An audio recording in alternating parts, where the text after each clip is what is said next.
Well, Nash, it's that time of the year again, huh? Seems that way. It is that time. It is that time. We are discussing that of WrestleMania 41. Isn't that aren't you just excited about that? Aren't you just really happy that it's that time of the year again?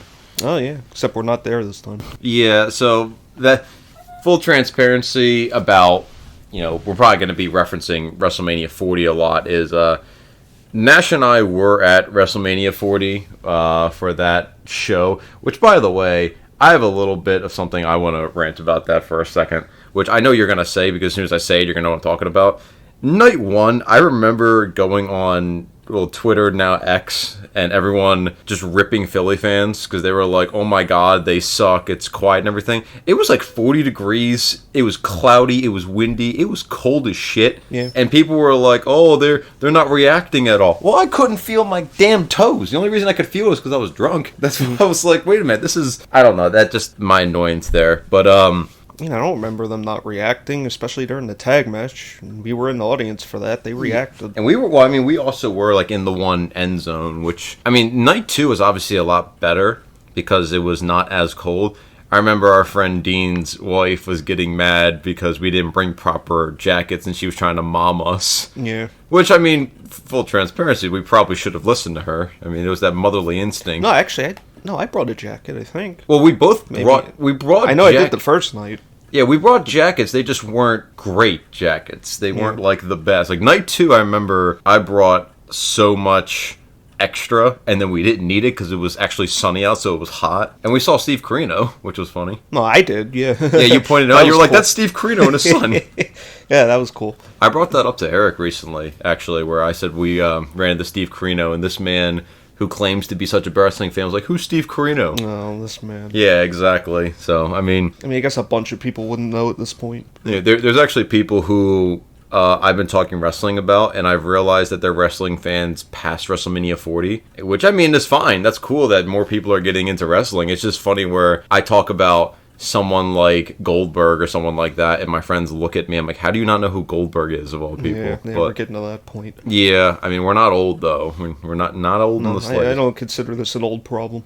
Yeah, I don't see how... The only matches I remember not getting a reaction were that 6-woman tag that they did for no reason other than to just shove them on the card, and then the Uso and Uso match because it was the shits, which is exactly what I predicted. It was literally move for move what I thought the match was going to be, and it was awful. Oh, I remember that, what was that Philly street fight with... Oh, yeah, that was bad. Random... But it got a reaction because Bubba Ray was out there. But other than that, yeah, that was abysmal. I don't know why that was even on the show. Well, that's what I was saying, because I didn't even know that match was a thing, and I went to get a very overpriced burger, yeah, and I come back, and I'm like, wait, Bubba Ray Dudley, what is going on here? And then all of a sudden, the match was awful. Even by just like WWE Philly street fight standards, like that was just very lazy. And now they're about to do. We're going to get into this in a minute, but they're doing Damian Priest and McIntyre's a street fight now. It's same like, oh boy.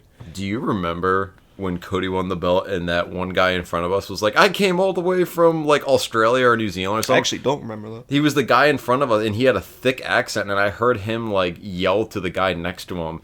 Was like, oh, because it was right before Cena came out. He was like, I came all the way from Australia to see Roman beat Cody, and then he kicked out and Cena came out, and this man starts screaming, no, no, no, and I was laughing so hard.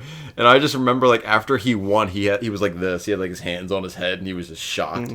I'm like, dude, it was carbon copy. Actually, for a minute, I won't lie, for a minute, I did think Cody was going to lose, which would have been awful, but, good thing it didn't. But, like you said, we can stop talking about 40, we can get into... Well, I will say one more thing before we do that, which is that, are we, looking back at it, are we bummed that it wasn't Austin that came out? Am I bummed, or like as a collective? I just mean as a whole, not really. It was cool that it was Taker because I saw that the last WrestleMania I went to was him and Punk, so that was very interesting. But I just wish it was Austin, and I was tempted to just go to Vegas anyway, just at the off chance he might show up. Yeah, for me, am I disappointed that it wasn't Austin? I would say yes, only because. Especially when they built it up, like, oh, like Rock's looking at Cena and Austin's face and everything like that. And obviously Rock and Austin have such a big history. Not to say that Taker and Rock don't. And I know, like, the way they explained it was like, oh, like, Roman took out Undertaker, so Undertaker came back to screw over Roman, which I get it and I like it. I mean, am I bummed? I wouldn't say I'm really bummed. I'm more like, I wish it was Austin, but I'm not upset that it was. I'm not upset that it wasn't Austin, if you know what I mean. It was still cool. It was just like I remember being in there and it was like the gong hit and it was like, yeah. Oh. Yeah, that's exactly what I was just about to say. Is I remember when The Rock was teasing, obviously, like, get up and everything, and then the gong hit, and all of us just kind of collectively, like, popped and looked at each other, because it was myself, Nash, and Dean, and we all were more just like, why is Taker here? And then, and obviously, to be fair, he's feuded with, like, all these fucking Samoans, so, I mean, it kind of makes sense that he was there, but...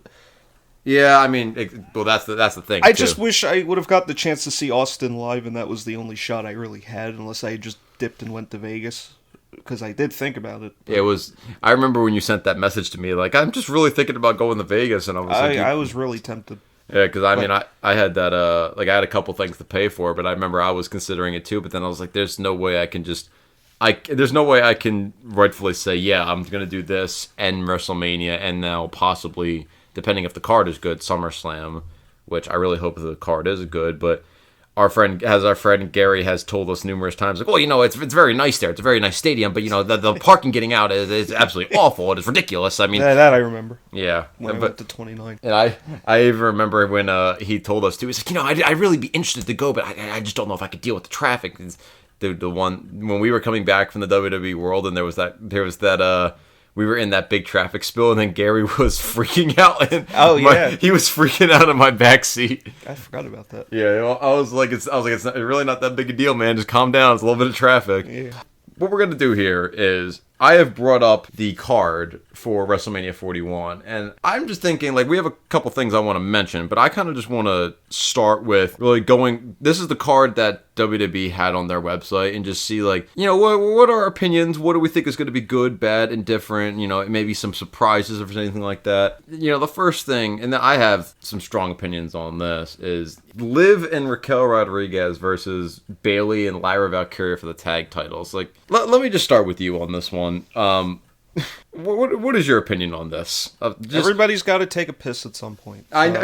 No, I mean, actually, I like Bayley. I like Lyra as a younger talent. I mean, and I'm actually thinking Bayley, if it's not going to be here, it's going to be the night after. But at some point, this is about to be a feud between these two. So I'm wondering if Bayley's going to end up turning in this match, because that has been done before. But other than that, it's just kind of I'm kind of just thankful they picked Bayley and Lyra, because at least the match will be relatively watchable in some sense compared to everybody else they had in there. I mean, yeah, this is just one of those, just get the women on the card because we gotta, for some reason, force the women on the card matches. So, it just kind of is what it is. I mean, do you think it could be worse? Do you think it's going to be bad, though? I don't think it'll be bad because of who they got in there as a match, but it's not, I mean, nobody's going to care. It's just, and again, if they do the turn in the middle of this match, then it'll be a little more interesting, but I'm not really living or dying by either way. This is my opinion on this, is when I saw that it was Lyra and Bayley, I was like, okay, cool, and Liv and Raquel, I just don't, and I know you and me have ranted about this off air a lot, and we always make fun of AEW for having, 37 belts, like the guy who took a piss the fastest has a belt. There's so many belts that WWE are putting in now, like they have the mid-card women's titles. There's way too many belts. Yeah, and it's like, we have the women's tag title, which has never mattered, really, ever. They've never... Like, they'll pretend it does. People on Twitter will pretend it does. Yeah, nobody cares about, like, if they're just gonna have, like, a women's tag match, like, okay, cool, whatever. But it's just, I don't understand why we have the women's tag titles. They've never mattered, like, ever. I don't understand why they're a thing. I'll be honest with you, when I was watching Raw, I think it was a couple weeks ago, and Liv came out with a title, I was legit confused because I thought she had the world title again. I'm like, she didn't take that off EO. Like, what just happened? And I saw it was a tag title. I was like, I forgot that even existed because I hadn't heard anything about it. And I was actually kind of upset when I saw it. I was like, oh, I forgot that thing existed. But, I mean, I don't think this is going to be a bad match. I'll be honest with you, Liv has grown on me a lot. Like, I remember when Liv first debuted, I was like, Liv she's not a good worker. Like, maybe there's something there. But ever since she turned heel with Dominic and everything like that, is at least her character, and it's funny because Gary's even said it too, is like, she's really grown as a character. She's still like, she's okay in the ring. She's not god awful anymore. She's okay. Raquel, I think, is pretty good. At least like still as a big woman working. Bayley's fantastic, and Lyra, I think, is good. So I think it's going to be a decent match. But out of all the matches they could have had, and I'm going to rant about this, actually going to I'm going to skip a couple matches on there, but I'm just going to talk about it. Is they have this match, and they put the War Raiders and New Day, but they don't have the Motor City Machine Guns on it. Yeah, it's kind of a bummer. And this is what I don't understand, is like... But they didn't put any effort into it either. Like, they brought the machine guns in, and they put the belts on them, and then they took the belts off them, and they haven't done anything with them, and then they went to the Royal Rumble, and they had that unfortunately disappointing 2 out of 3 falls that was just completely... It wasn't built up well, and then they just rushed through the match, so it's like, of course, it was just kind of felt like a meh indie match, which isn't even... It's like not a shot even at the indies, it's just like they didn't...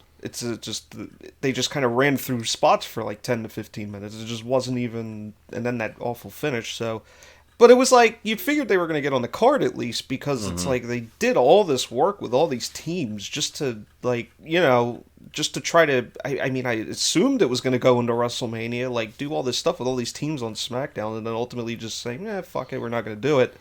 So maybe they'll do it on the SmackDown before, but that's not WrestleMania, and that sucks. It wouldn't even bother me, really, if I thought the Machine Guns actually had a chance to get on the card next year, but I know they're not. So, yeah, exactly. Because how WWE treats their tag teams. So this was their only shot, I think, and unfortunately, this is, they're not even going to get on. And like you said, they threw the New Day and the Viking Raiders, which we can just talk about because there's nothing to talk about. They just randomly put that on, because somehow that made it. Yeah, that's what I'm more upset about, is like, I would rather trade in the New Day versus the Viking Raiders, War Raiders, wherever their name is now. I would rather trade that match and the women's tag title match in just for the Machine Guns and Street Profits. Yeah, I would too. And I figured they were going to do some sort of ladder match or something. Yeah, because they always do that, and especially in Vegas.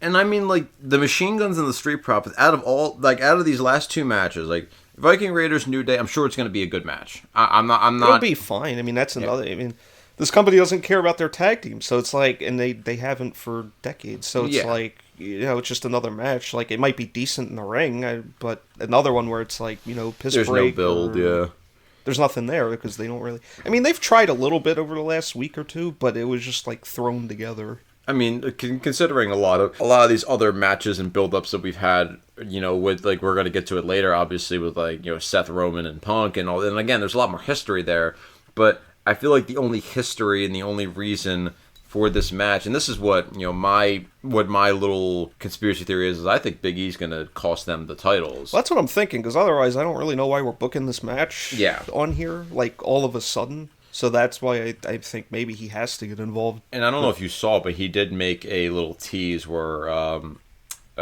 he responded to Xavier Woods, and he said, "Oh, well, you're trying to erase the New Day, but everyone knows that you're not the New Day without me," which made me think, okay, he's definitely going to come out and cost them.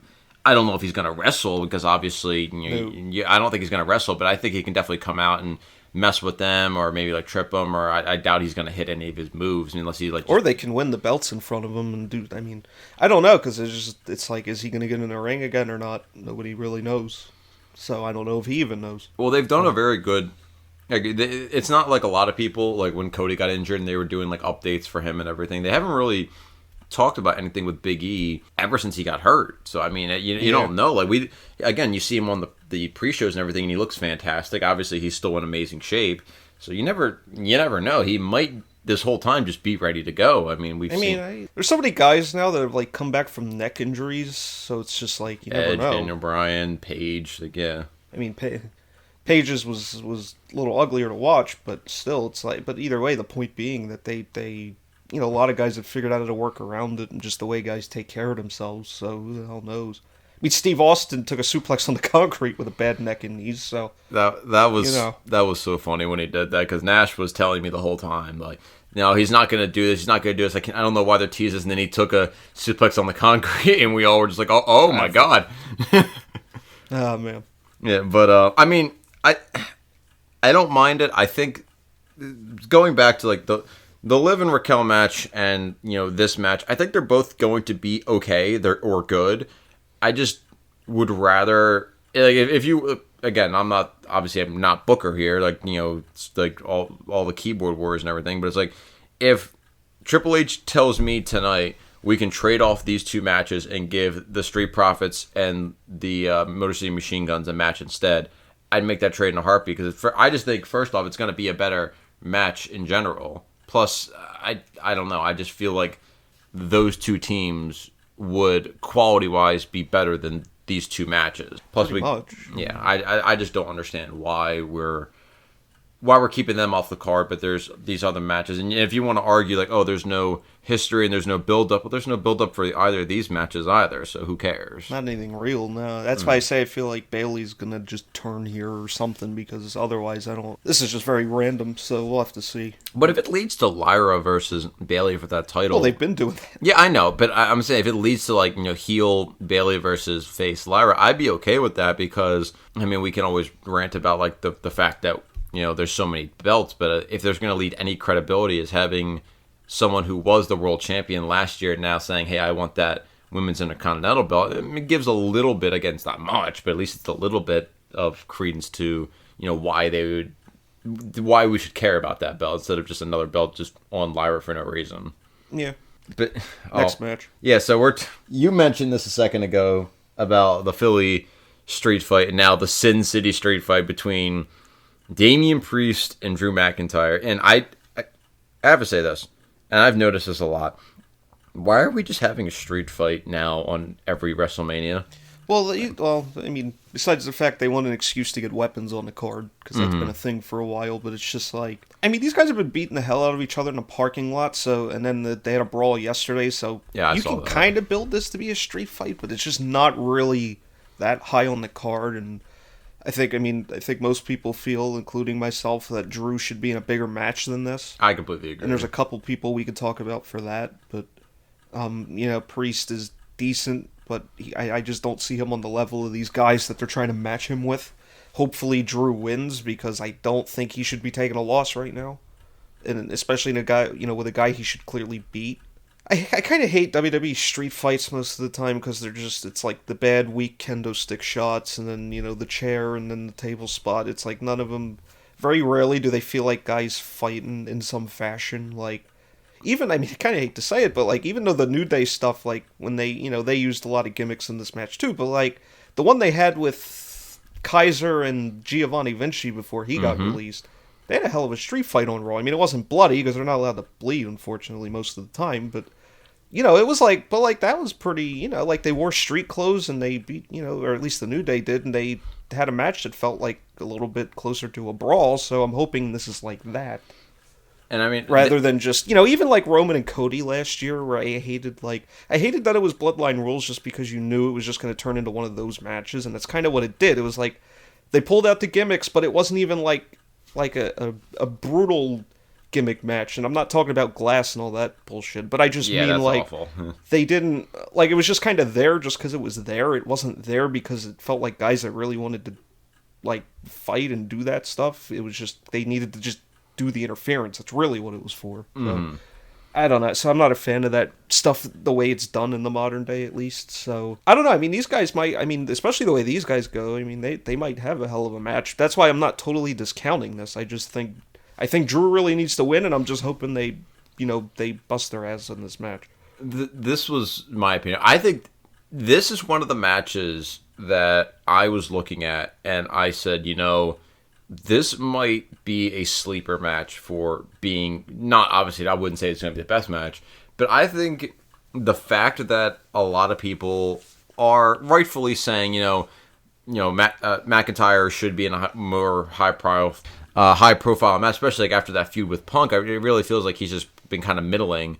And obviously, Priest, I think Priest is a good worker. I don't think he's great, but I do think he's good.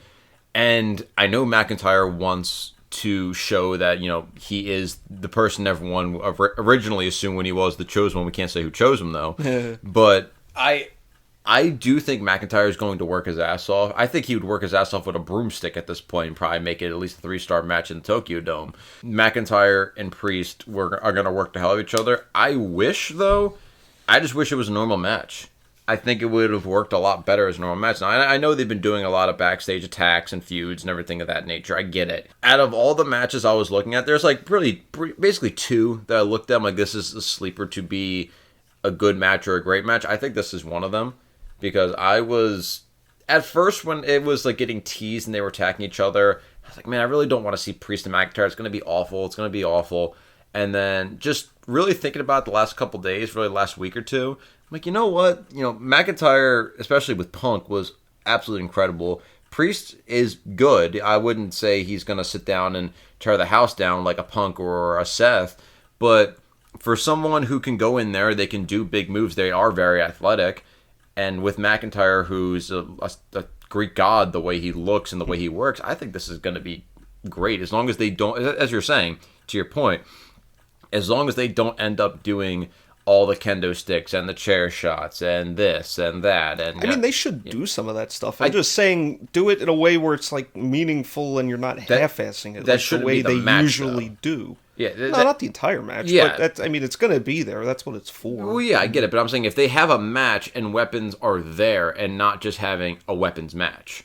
Like, I don't want to see, like just a match to do bullshit spots that aren't, half-ass kendo stick shots and all that stuff like they do on the TV matches. It's like these two need to go if they're going to do this, with WrestleMania. Because I don't want to see... Just that street fight last year, again, it's just like, ugh, that was so... It was just so half-assed. Yeah, it was random, and it made no sense. That's what I'm saying. If it's 20 minutes of just them hitting each other with kendo sticks in the back, I'm like, this is going to be awful. But if they're having a match and then weapons are included somehow, like, maybe a couple times or here or there, or, if Drew does take a hit and gets busted open or something like that, it might actually... I think the blood's going to end up being in a different match on this card that we'll talk about. I think so. I think so too. But I mean, I think out of all of them, looking at it, I think this is going to be pretty good. Now, something that I think is going to be possibly the worst match out of both nights. Well, wait a minute. Which one are we talking about? Jade Cargill and Naomi. I think this might be one of, if not the worst matches on this card. I haven't really thought about it much, but it could be, actually. Because this is another match where I kind of get why it's on the card, but not really. To get Jade on the show, I guess, is the point. I think that's what it is. That must be it, because Naomi... See, the thing is, Naomi's going to have to carry this, and she's not really that level, so... I don't know. I mean, this very well could be the worst match of the weekend. I mean, it could be. I don't know. And it's going to, who's going to be laying it out, because WWE's, they've improved over the last few years as far as, how they're laying out some of these matches with people, so we'll see. But I mean... Yeah, I don't have a ton to say about this. The feud is kind of, it hasn't been bad, actually, and Jade been looking like she's been kicking the shit out of Naomi. Mm-hmm. If anything, this might have, I don't really like women's gimmick matches, but if anything, this maybe should have been the street fight, just to cover up some of the weaknesses. But, I'm kind of surprised it's not, to be honest with you. We'll see. I don't, I don't have total faith in it, but they could surprise me. It might be delivering on low expectations. We'll have to see what happens. Because here's the thing, Naomi, I think, is a good worker. Like, especially over the last couple of years. Like, she's an okay wrestler, but she's not really she ain't like some of the other people. Yeah, she's not like a Charlotte or a Rhea, but or a Bianca. But yeah, I think Naomi's a good worker. But just everything we've seen from Jade, she's athletic as hell and she's strong as hell. But her work has just been so okay, bad to okay.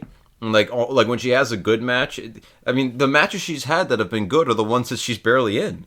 When she was tagging with Bianca, or when she was doing triple threats, or even when she was in the Rumble a couple years ago, it was the best parts of the matches is where she was not really doing much, and then she came in, she had a couple really big moves, and she looked she looked amazing. It's yeah, that's great. But now having a full match, and this match is probably going to get 15, 20 minutes. No. You don't think so? No, not with Jade in there. They're not going to risk that. Maybe it'll hit 15 if they have to. I think it's going to hit 15 minimum. This is not going to be that long. It can't be. They can't possibly get that much out of Jade right now. I just think they're going to... I think they're going to try to push it. And I think if it's really bad after 10 minutes, they're just going to roll it up, end it. But I think they're going to try to give 15 minutes out of it, and I don't think it's going to be a good 15 minutes. If anything, I know you mentioned earlier with the like Liv and Raquel when you said, "Oh, everyone's got to take a piss." Is like, I mean, if anything, if I had to take a piss match, it'd probably be this one. Because I mean, like unless I want to watch it just to see how bad it is, because I have no hope for this match at all, and it's not because I don't want to. I want to see Jade Cargill look amazing, and I know Naomi can be good. It's just I don't think right now it's going to be good, which is where I'm like, I feel like a little bit longer, maybe if Jade was just a little bit better, and I know when she came to WWE, she made the statement of like, I've never trained like this before. So really, you could make the argument that she started really just training, 2 years ago? So, I mean, I'm not sitting here saying that she should be a 5-star Charlotte Flair, like, wrestler, but I was just hoping for something else, or if not be, as you said, like, something for the weaknesses, it be a stipulation match, or maybe another tag match or something where, Jade is not going to be exposed as much as I think she will here, but maybe I'm wrong, and maybe this will be a sleeper match that ends up afterwards. I'm like, wow, I was completely wrong. I just have no hope for it right now. That's just my opinion on it. Yeah, I mean, we're just going to see. I mean, I think people will watch it just because they do like Jade, but other than that, I don't know. I mean, we'll see. I think the crowd's relatively invested in this, at least the ones that still watch. So yeah. We'll see what happens with that. I mean, I agree this can go either way, depending. Yeah, I think the one thing that helps Jade a lot is she's just so freakishly athletic. Like when she hit that one move, what was it, her finisher I forget who she lifted up in the air. It was when they were still when she was still tag champion with Bianca, and she threw somebody up and caught her mid-air and just held her there.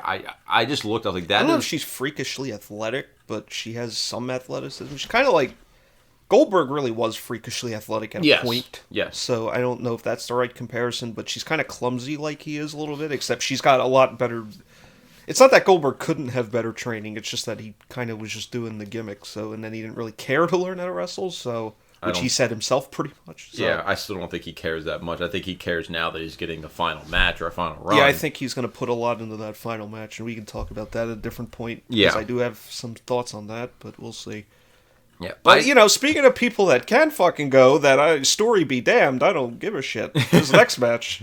Rey Mysterio and El Grande Americano. Now let me just start right now. Hypothetically, maybe Chad Gable. That is not Chad Gable. And here's why I'm mad. Because this is 2 years in a row now that we're not getting a Chad Gable match. Yeah, I know. Like last year, Gunther should have lost that title to Chad Gable. It should not have been Sami Zayn. I don't care what anyone says. Well, no, I mean, that was ridiculous. Yeah. That was a complete waste. Because they're building up Chad Gable, and Chad Gable's kids are crying in the front row, and he's getting beat, and he can't beat the big monster, and then he just gives the belt to Sami Zayn, and then he doesn't get the belt off of Sami? Yeah, and they beat Chad Gable in a gauntlet match when Sami when Sami had been in there for how long, and they still beat him. It was like, and then they turned him heel, and he got over. Well, they turned he was a babyface, he got over, and then they turned him heel, and they just beat him, and they beat him, and they beat him, and they beat him. Mm-hmm. So I don't even know what to say as far as Chad Gable's booking goes. Yeah, I mean, it's ridiculous because really how him and Gunther was not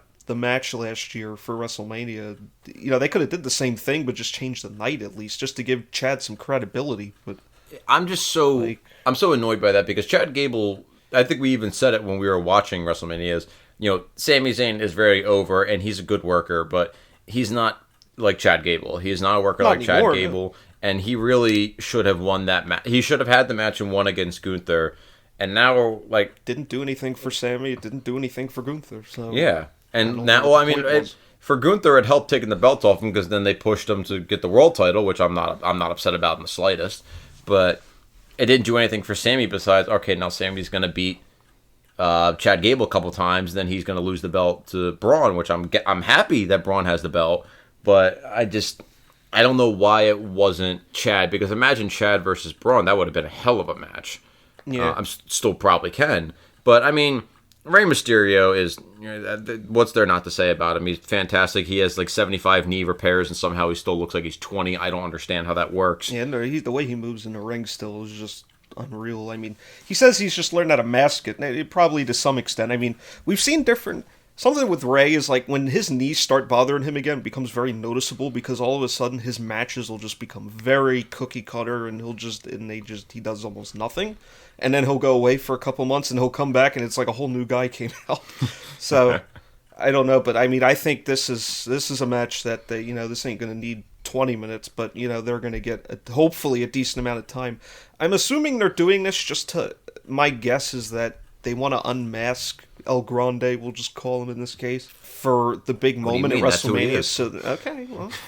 So they can give him, so Ray can kind of have, a mask versus mask thing, even though that's not really the stipulation, but that's just my guess, because I don't know, I know the rumor was that when this whole thing started, Chad was supposed to go to Mexico, supposedly. I don't know if that's true or not, but that was a big rumor, at least. And then that just didn't happen. And when you look at how they've done this story, it makes sense that maybe that was supposed to be a thing. I don't know. Again, maybe I'm wrong, but I'm wondering if it still might be a thing. I don't think so. I don't think so either. I think that they've kind of run with this. I'm just hoping that they're doing this so that way Ray can get the big moment and the win. Because otherwise, I don't think this is something that should really go that long. I mean, just the history behind El Grande Americano, though. I don't know, Yeah. all the titles he's held and everything he's been through. I just really don't. I really don't know. Man won tournaments in Puerto Rico. Yeah, I mean, and as you told me, which I was multi-time champion, feuded with Mil Mascaras. Yeah, I mean, and what you even mentioned, which I didn't know, is Bill Goldberg's first loss that's unverified is losing to El Grande Americano. WCW house show, and then they just never brought him back after that. So, I don't know. Yeah, I don't. Oh, I think he had heat with the locker room. Probably. I don't think he was supposed to beat Goldberg. I don't think Hogan was happy about another big American coming in. Yeah, I mean that was definitely a factor. But I mean, I think in all seriousness, out of joking around, I think this is going to be a fantastic match. I really do think. These two, if everything goes well, these two tear a fucking house down. I'm just, as I said, story be damned. I just want to see this match. I don't care. I like wrestling, so. Yeah, I think this match is going to be fantastic, and if they do unmask him, whoever that might be under the mask, I think it'll be good. So I'm not upset about it. I'm not upset about it in the slightest. I think this is going to be a fantastic match. And whether that be a short match, if it's a short match, they're going to be moving like crazy, which I'm excited for.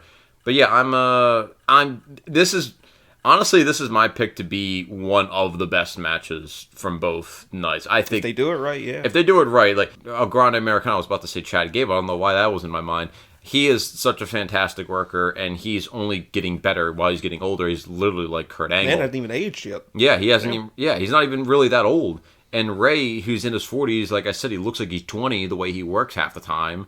I think this is just going to be fantastic. And I was thought about this the other day, and I know it's never going to happen, but especially now how old he is and everything. But like, man, I really would love to see Mr. America, and El Grande Americano, either have a match or be managed by Chad Gable and Hulk Hogan. I think that would just be absolutely fantastic. Yeah, I think it'd be great. I think it'd be fantastic. Yeah, I think that's probably why. It's weird how no one talks about Mr. America anymore. He was such a great worker. Yeah, wasn't around that long. I don't know what happened there. Yeah. And for some reason, Vince thought he was Hulk Hogan. Like, why would you think that? It's obviously a different person. Yeah, I don't know. Those are very different things.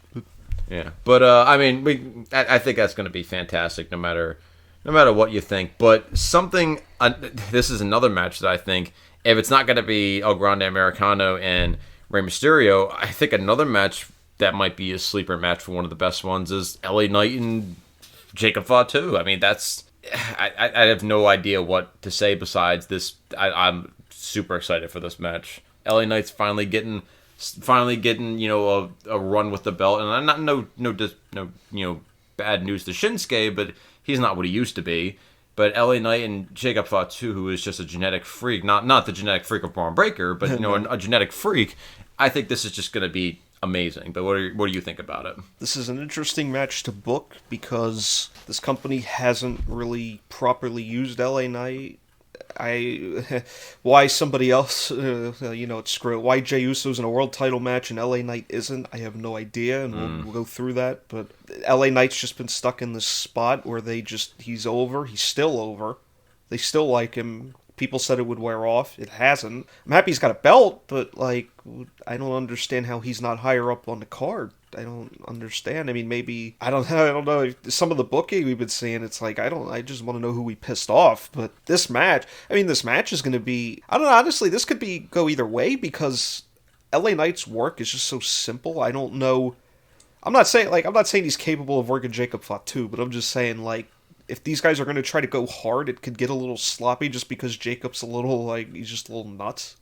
So I don't know. I don't think a little. Yeah, I mean. So I don't know, but I mean, I have my general consensus is that I have faith it'll be a really good match, and I'm happy they booked it. But at the same time, I'm looking at it and I'm like, somebody's got to win and somebody's got to lose, and I don't know. This is one of those matches where it seems like they kind of booked themselves into a corner. Are you going to risk killing LA Knight, or are you going to risk? I mean, Jacob Fatu's kind of got a story going forward regardless, so I don't think he has to win, but I feel like he kind of has to win. I don't, so I'm not sure. This is one I'm not really even going to try to call yet. Well, this is one that I was wondering. In the ring, it'll be good. I mean, it'll be fun to watch, but again, somebody's got to win, somebody's got to lose. I think it's too early to do this. It kind of is. But no, not this match. I think it's too early to do this, but what are the odds that, because Solo and him have not been seeing eye to eye recently, that Solo costs him the match. LA Knight wins, and then, as you said, he's got a story moving forward, and Solo fucked him. Yeah, I mean, that's possible. I would hope so, because I was thinking that. I was highly thinking that he might lose because of Solo, which sets up the match. Or if Tonga Loa returns, and he probably trips on his way down to the ring, which distracts Jacob Fatu, and he gets rolled up 1, 2, 3. I'm sure this company's just being real patient with Tonga Loa's injury, just going to make sure he's really, really healed before he comes back. Well, you got to make sure. Got to give it time. Got to give it a lot of time. Don't worry. I'm sure he'll be fine. It's going to be fantastic when he's back. Just hopefully he doesn't hit the wrong corner. I love whenever he works, because I'm like, it's not gonna, whatever he's doing, it's not gonna work. I'm so excited every time he comes out. I recently rewatched something in New Japan, and it's just like he wasn't that. I mean, later on in the run he was, but like he wasn't quite that clumsy. But man, later in that New Japan run, and then when they lost a lot of steam, and then he's been hysterical to watch for all the wrong reasons. It's so funny. I've never seen something like that. But. Yeah, but I think Jacob Fatu and LA Knight is going to be a great match. I do. I hope so. I just exactly what you said. I don't know how they get out of this unless, and I don't see how they would do it. Is like Solo screws LA Knight, that LA Knight has a gripe of like, you screwed me, but then Jacob attacks Solo. I don't know. And this is one. Got to do it eventually. Yeah, but this is one where I'm looking at. I'm like, man, I don't even know what's going on here, because Jacob Fatu, to an extent, doesn't need to win. He really doesn't, because his match and his feud to beat Solo is already there. Well, speaking of which, since we brought up Solo, I mean, we might as well. Randy Orton needs an opponent for WrestleMania. So doing this preview, we have to, we might as well get this part out of the way too. This was just because they might, they're going to give him a match at some point, and we're not going to be there to, review his actual opponent, regardless of who it is. It seems like from last night's SmackDown, it's going to be Solo. I don't think anybody's thrilled with that.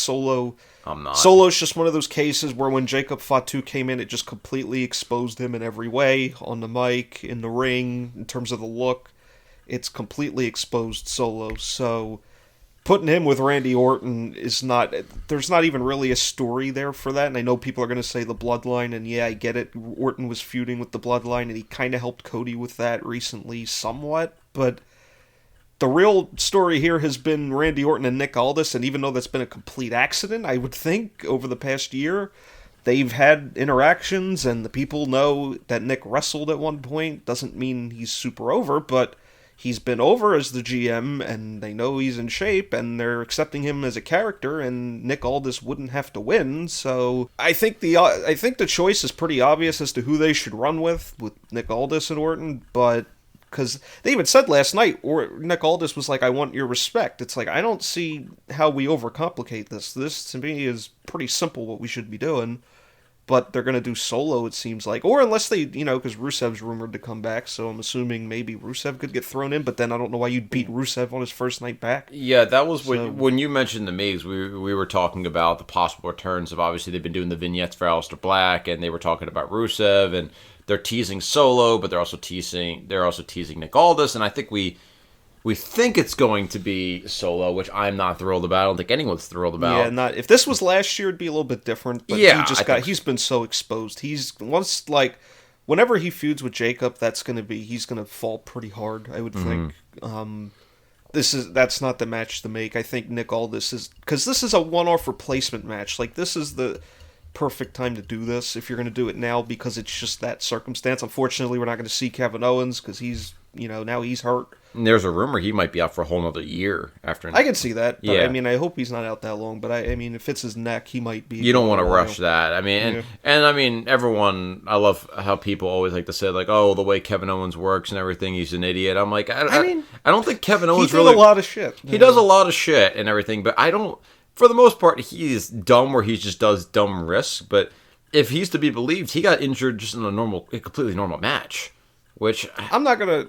I don't dispute that too much, but I don't totally buy that, because when we watched that match with Cody, when he got thrown through the ladder, yeah, like that, I don't totally buy that that's what happened, because somebody even pointed out, like, looking at the matches he worked before the injury, it was like, he worked Rey Mysterio. I can't imagine he possibly got hurt in that match. No, and then the thing with Sammy did kill a man. It was an accident. I understand, but it's like. He worked Sammy, but he was already hurt by then, I think. Yeah, so he was. That wasn't it. So he didn't work a ton of matches. Yeah, I mean, unless I have no idea, to be honest with you. I mean, I'm bummed that Owens is hurt. Yeah, because I was looking forward to this match, actually. It was funny too, because like we were literally saying earlier, if it's not going to be Nick Aldis, like why not put Sammy in the match then? Well, how is Sammy going to fit into that order? Well, how does anyone fit in the match right now? Like, how does Solo fit in the match? Nick Aldis fits in the match. match. Yeah, the only one who fits in the match is Nick Aldis, and he might not be in the match. Gonna do, so. That's why I'm saying it's dumb. So, like, if we're not going to do Nick Aldis, like, if they do Solo, why not do someone like a Sammy or someone who's going to give a better match? Yeah, but what I'm saying is Sammy's a babyface. Like, he doesn't, and he just feuded with Kevin. He's not going to take Kevin's spot. So that is true. Yeah, I got you. I'm actually surprised Sammy's not on this card. Yeah, I guess he just wanted to go home. I mean, that's what I read. I don't know if that's true. So now we're losing. Now we don't have Sammy or Chad Gable on this card, which is just ridiculous. Yeah, no Kevin Owens, no. No Kevin Owens. Owens. Machine Guns. And I mean, and not for nothing, but the new, obviously, American made. Like, I know they're still very green, but Brutus Creed and Julius, like, those guys are like, I have high hopes for them. I hope they in time. Yeah, I hope given time they do end up being what they look like, especially like working with Chad Gable. I'm sure they're gonna pick up a lot of good things off of him. Basically, Kurt Angle Jr. So I think I'm really excited for them, because when I remember seeing Chad Gable and Jason Jordan when they were working together, they were such a great team, and I'm hoping Brutus and Julius turn into them. That I'm really hoping so.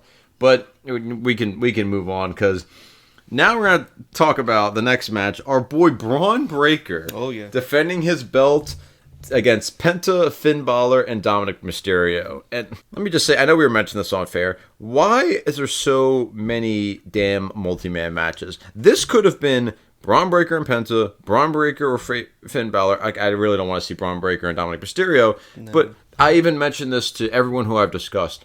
Finn Balor versus Braun Breaker would have been fantastic. It would have been a great match. No one would have complained at all. It would have been good. I don't know if Finn's the worker he used to be. But I don't think he's the worker I don't think he's the worker he used to be. But out of those three, Dominic Mysterio, Penta, which I like Penta. I've always liked Penta.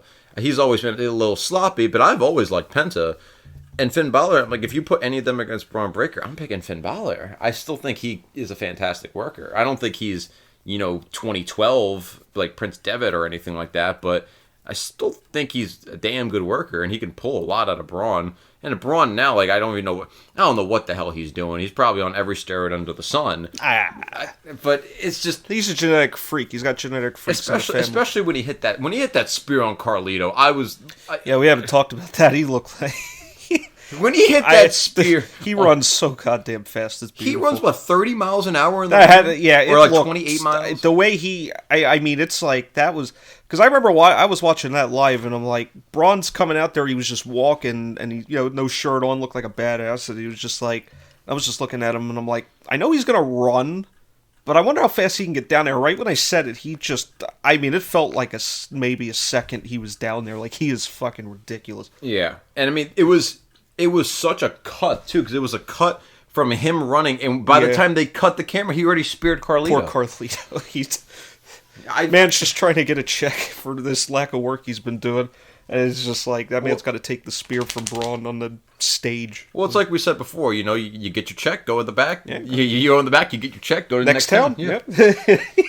But no, I think this match, I think it's going to be good. I think Penta's motivated now being in WWE. Finn Balor is a good worker. Oh, him and Ray Phoenix both are like, I know it's, AEW, AEW audience is just going to say, well, it's because they're in WWE. It's like, look, I saw enough of their matches in AEW, not necessarily on purpose, but I saw enough of them, and they were sloppy over there. And But also just the people they were working with wasn't really going to help them. And I know that people hate the WWE style because it's limited and all that stuff, and I agree. There's matches I watch in the WWE where I'm like, look, this does not need to go 30 minutes and be this slow. I perfectly understand that.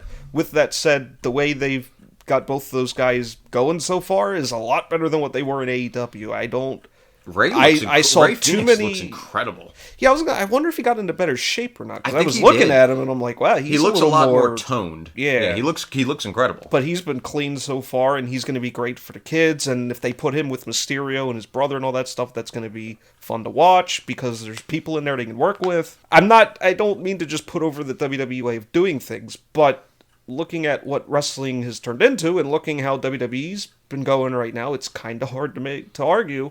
And with the talent that they've run into the past few years that they did not have 5-10 years ago, there's a case that I think that, like people say, they need to be produced. And when they're produced, they become not just people that are just jerking themselves off for 30 minutes and doing dumb shit. Like, they try to make it at least make sense, and they can still do their cool stuff. What has Penta not done since he's been in WWE in the ring? Yes, he doesn't hit every move every match. He doesn't need to hit every move every match. He does his cool shit, and he makes it work. Like, it's remember when his first match against Gable, when he hit that Canadian Destroyer, and everyone flipped out, it's because, that move... And it was a finish. Yeah, and that... I think it was. Well, no, it was not, actually. He hit it, and then Gable, went to the corner, and then he hit another... He hit his actual... And then he hit one more move. Yeah. But it was over.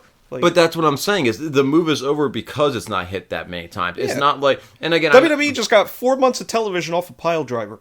Yeah. AEW did 2 pile drivers on the last pay-per-view. There were like 3, and didn't he... They did a lot more than 3. And they're going to get nothing. Like, it's ridiculous. Yeah, and the last thing I want to do is I don't want anyone to think like, oh, Nash and Noah are just you shitting on AEW and everything like that. It's like there's some people over there I like. To put it in perspective here, like when I was first watching wrestling with Nash and everything, it's when I know you're gonna laugh at it. It was.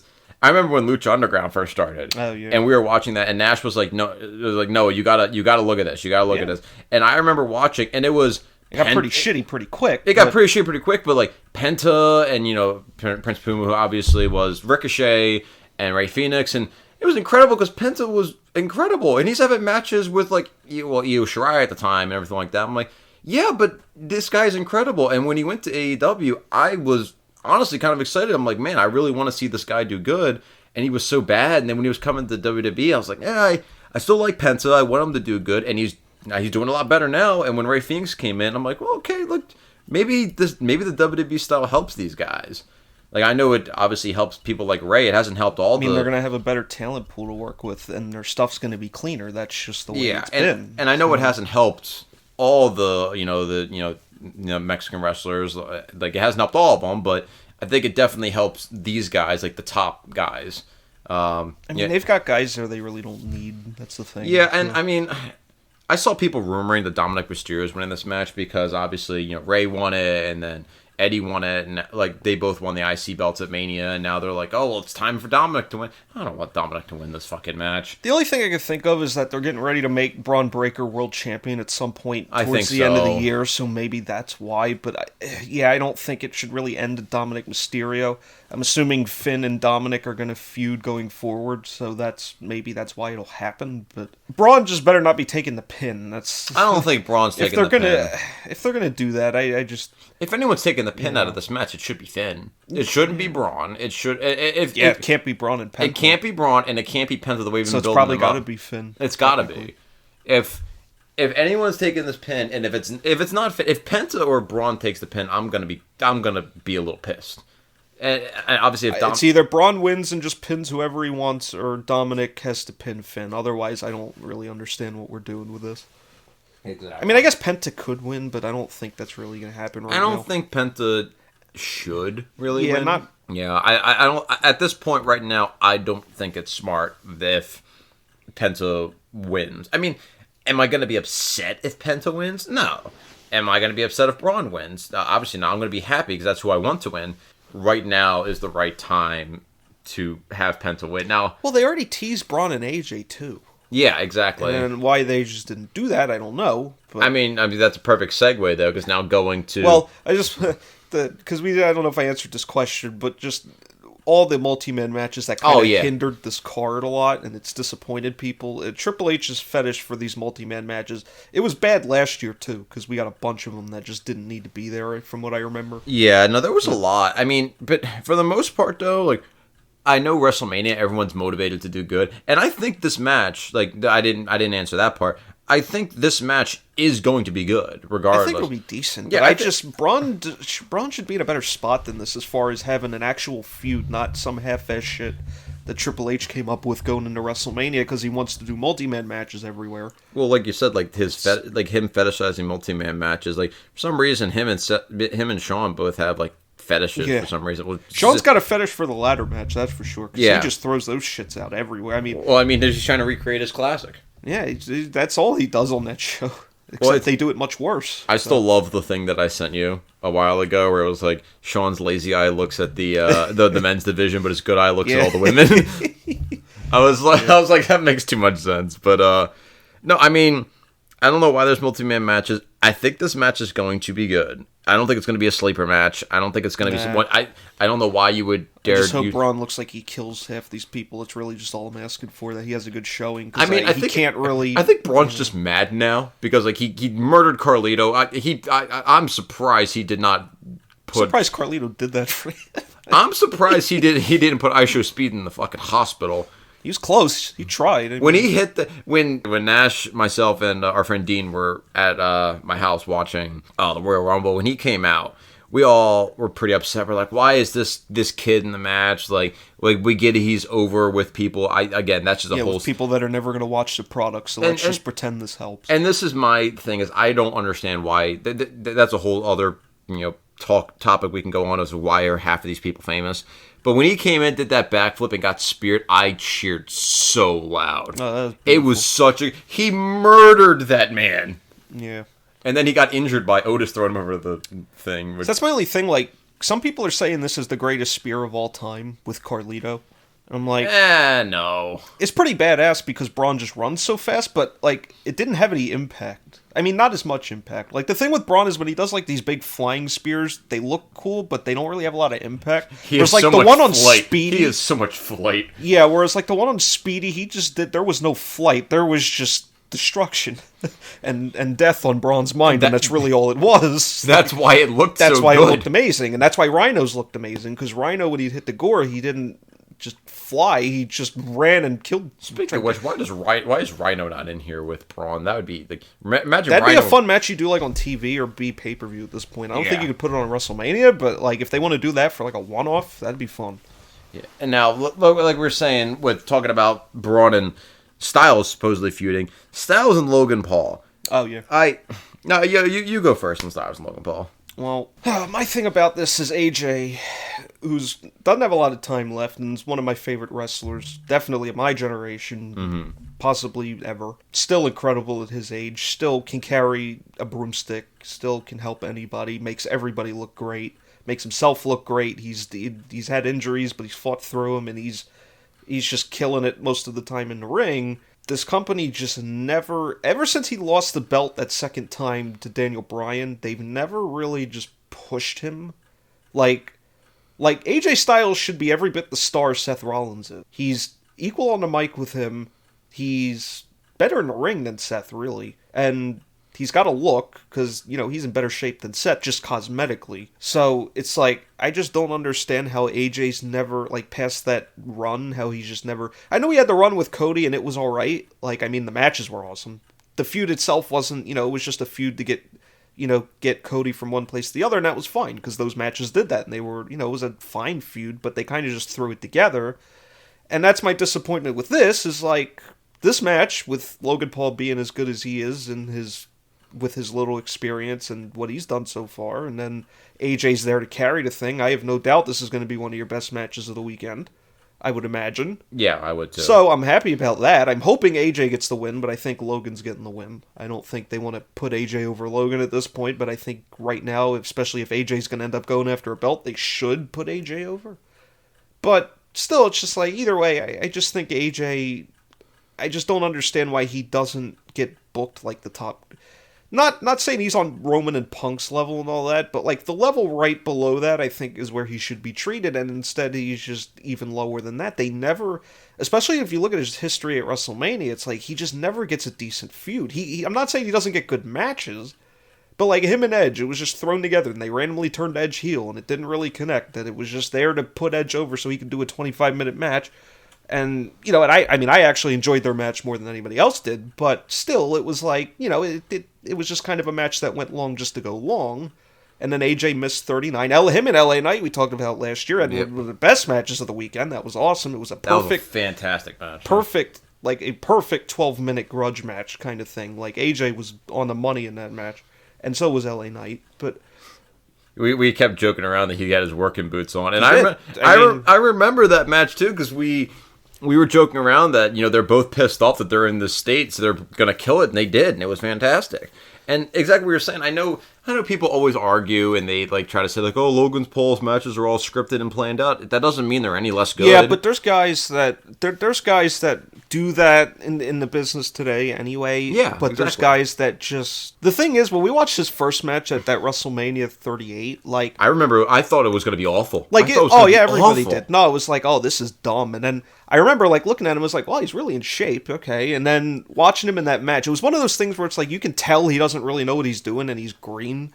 But he did little things in that match, and he was just so natural with it that it was like, that was why everybody believed in him. It wasn't that he did moves, it was that he did so much just little shit in that match that it was like, oh, this guy knows how to do this. Like, I mean, he might not know how to wrestle really yet, but he knows, like, he's got an idea of what he's doing, and everybody wanted to see him after that.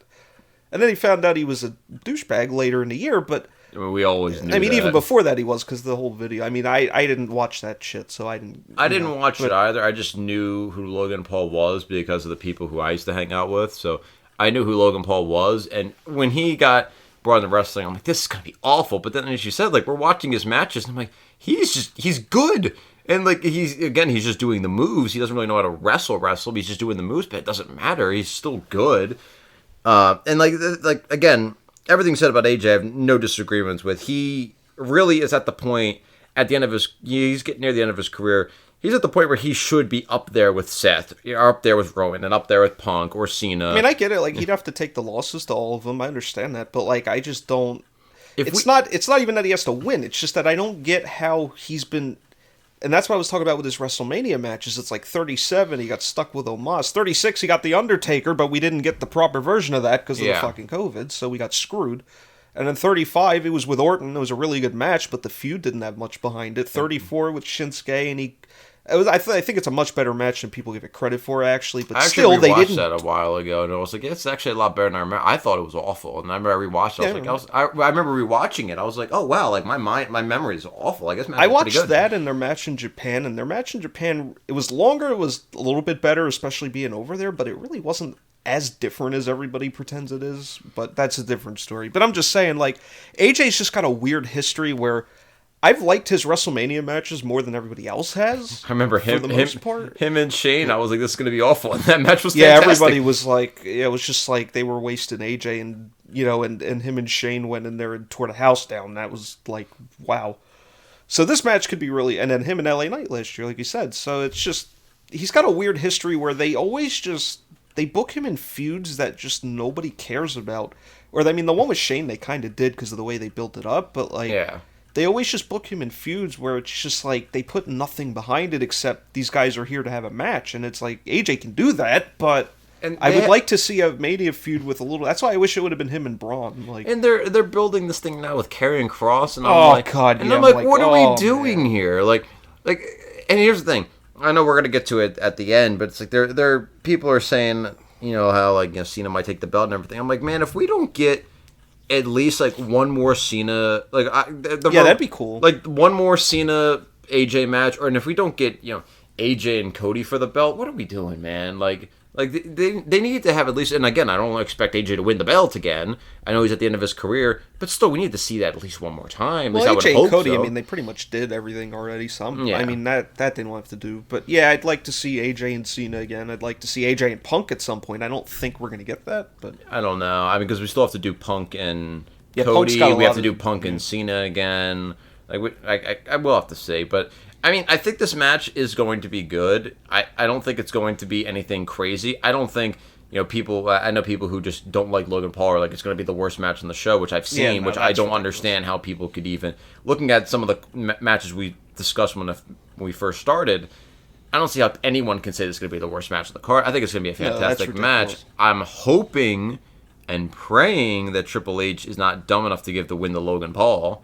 But I don't think it's dumb. But it's just I don't think it's dumb. But like him and AJ Styles, like, is AJ going? If you're gonna put AJ in feuds eventually with people, he's got to win still. Yeah, because he has to beat. He keeps somebody. losing, and I'm like, he needs to win something. Like, when's the last time? Again, he's that's what won? I mean. Like, Seth is presented as a star, AJ never is. Like, I don't understand that. Which makes no sense. It's not to like me. Seth is any better on the mic. I mean, AJ's not. Unfortunately, that's what's really held him back too. At times, is just he's just not a guy on the mic. Never has been. That's unfortunate, but it's not like Seth's a lot better. I mean, I don't know. And Roman, I think, is incredibly overrated on the mic, and that's a different story. We don't have to talk about that, but it's just like, I don't know. AJ I hope he just gets something of some relevance to do, because he deserves that.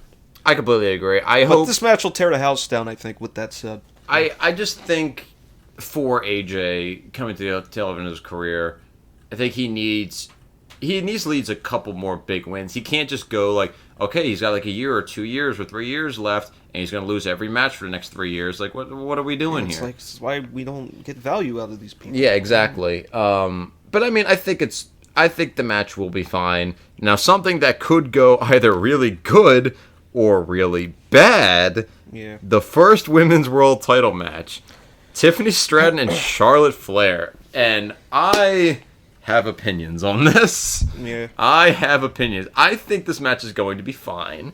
Yeah. I think it's going to be fine. I am optimistic, though, about how this is going to go, especially like with how everything went with Charlotte a couple weeks ago, how she was just getting completely destroyed by the fans in attendance. And obviously she was rattled, and then she went off script, and then Tiffany went off script. It's like, we're not here to discuss who was right and wrong. Like, match-wise, I think the match is going to be good. I know you had briefly mentioned to me that you think this is going to be great. I'm optimistic because if Charlotte is... I don't think she is. I think she's a professional. But if she were to be petty, this could easily be an awful match. Yeah, But it could be. But I don't know, though. I think it's going to be fine.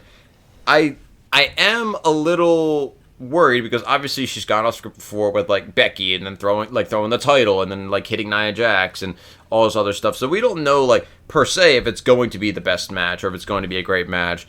I think it's going to be fine. I'm just hoping she's not petty enough to say like, oh, fuck this girl and everything like that, and like I'm just gonna attack her or like I'm gonna go in the business for myself. I doubt she's going to do that. But you never know with a Flair. You really don't. And well, also, Rick didn't do that shit. Yeah, I know. But I mean, I also don't. This is another separate issue. But I hate the fact that this isn't just Charlotte. This is a lot of other people too. But I'm like, every time you go away, you're gone for a couple months. You come back and you look even more like a pinned up doll Like and some's grandmother now. Yeah, and I don't know what get the it hell because happened. I've even mentioned this before, and we've showed friends who don't like wrestling.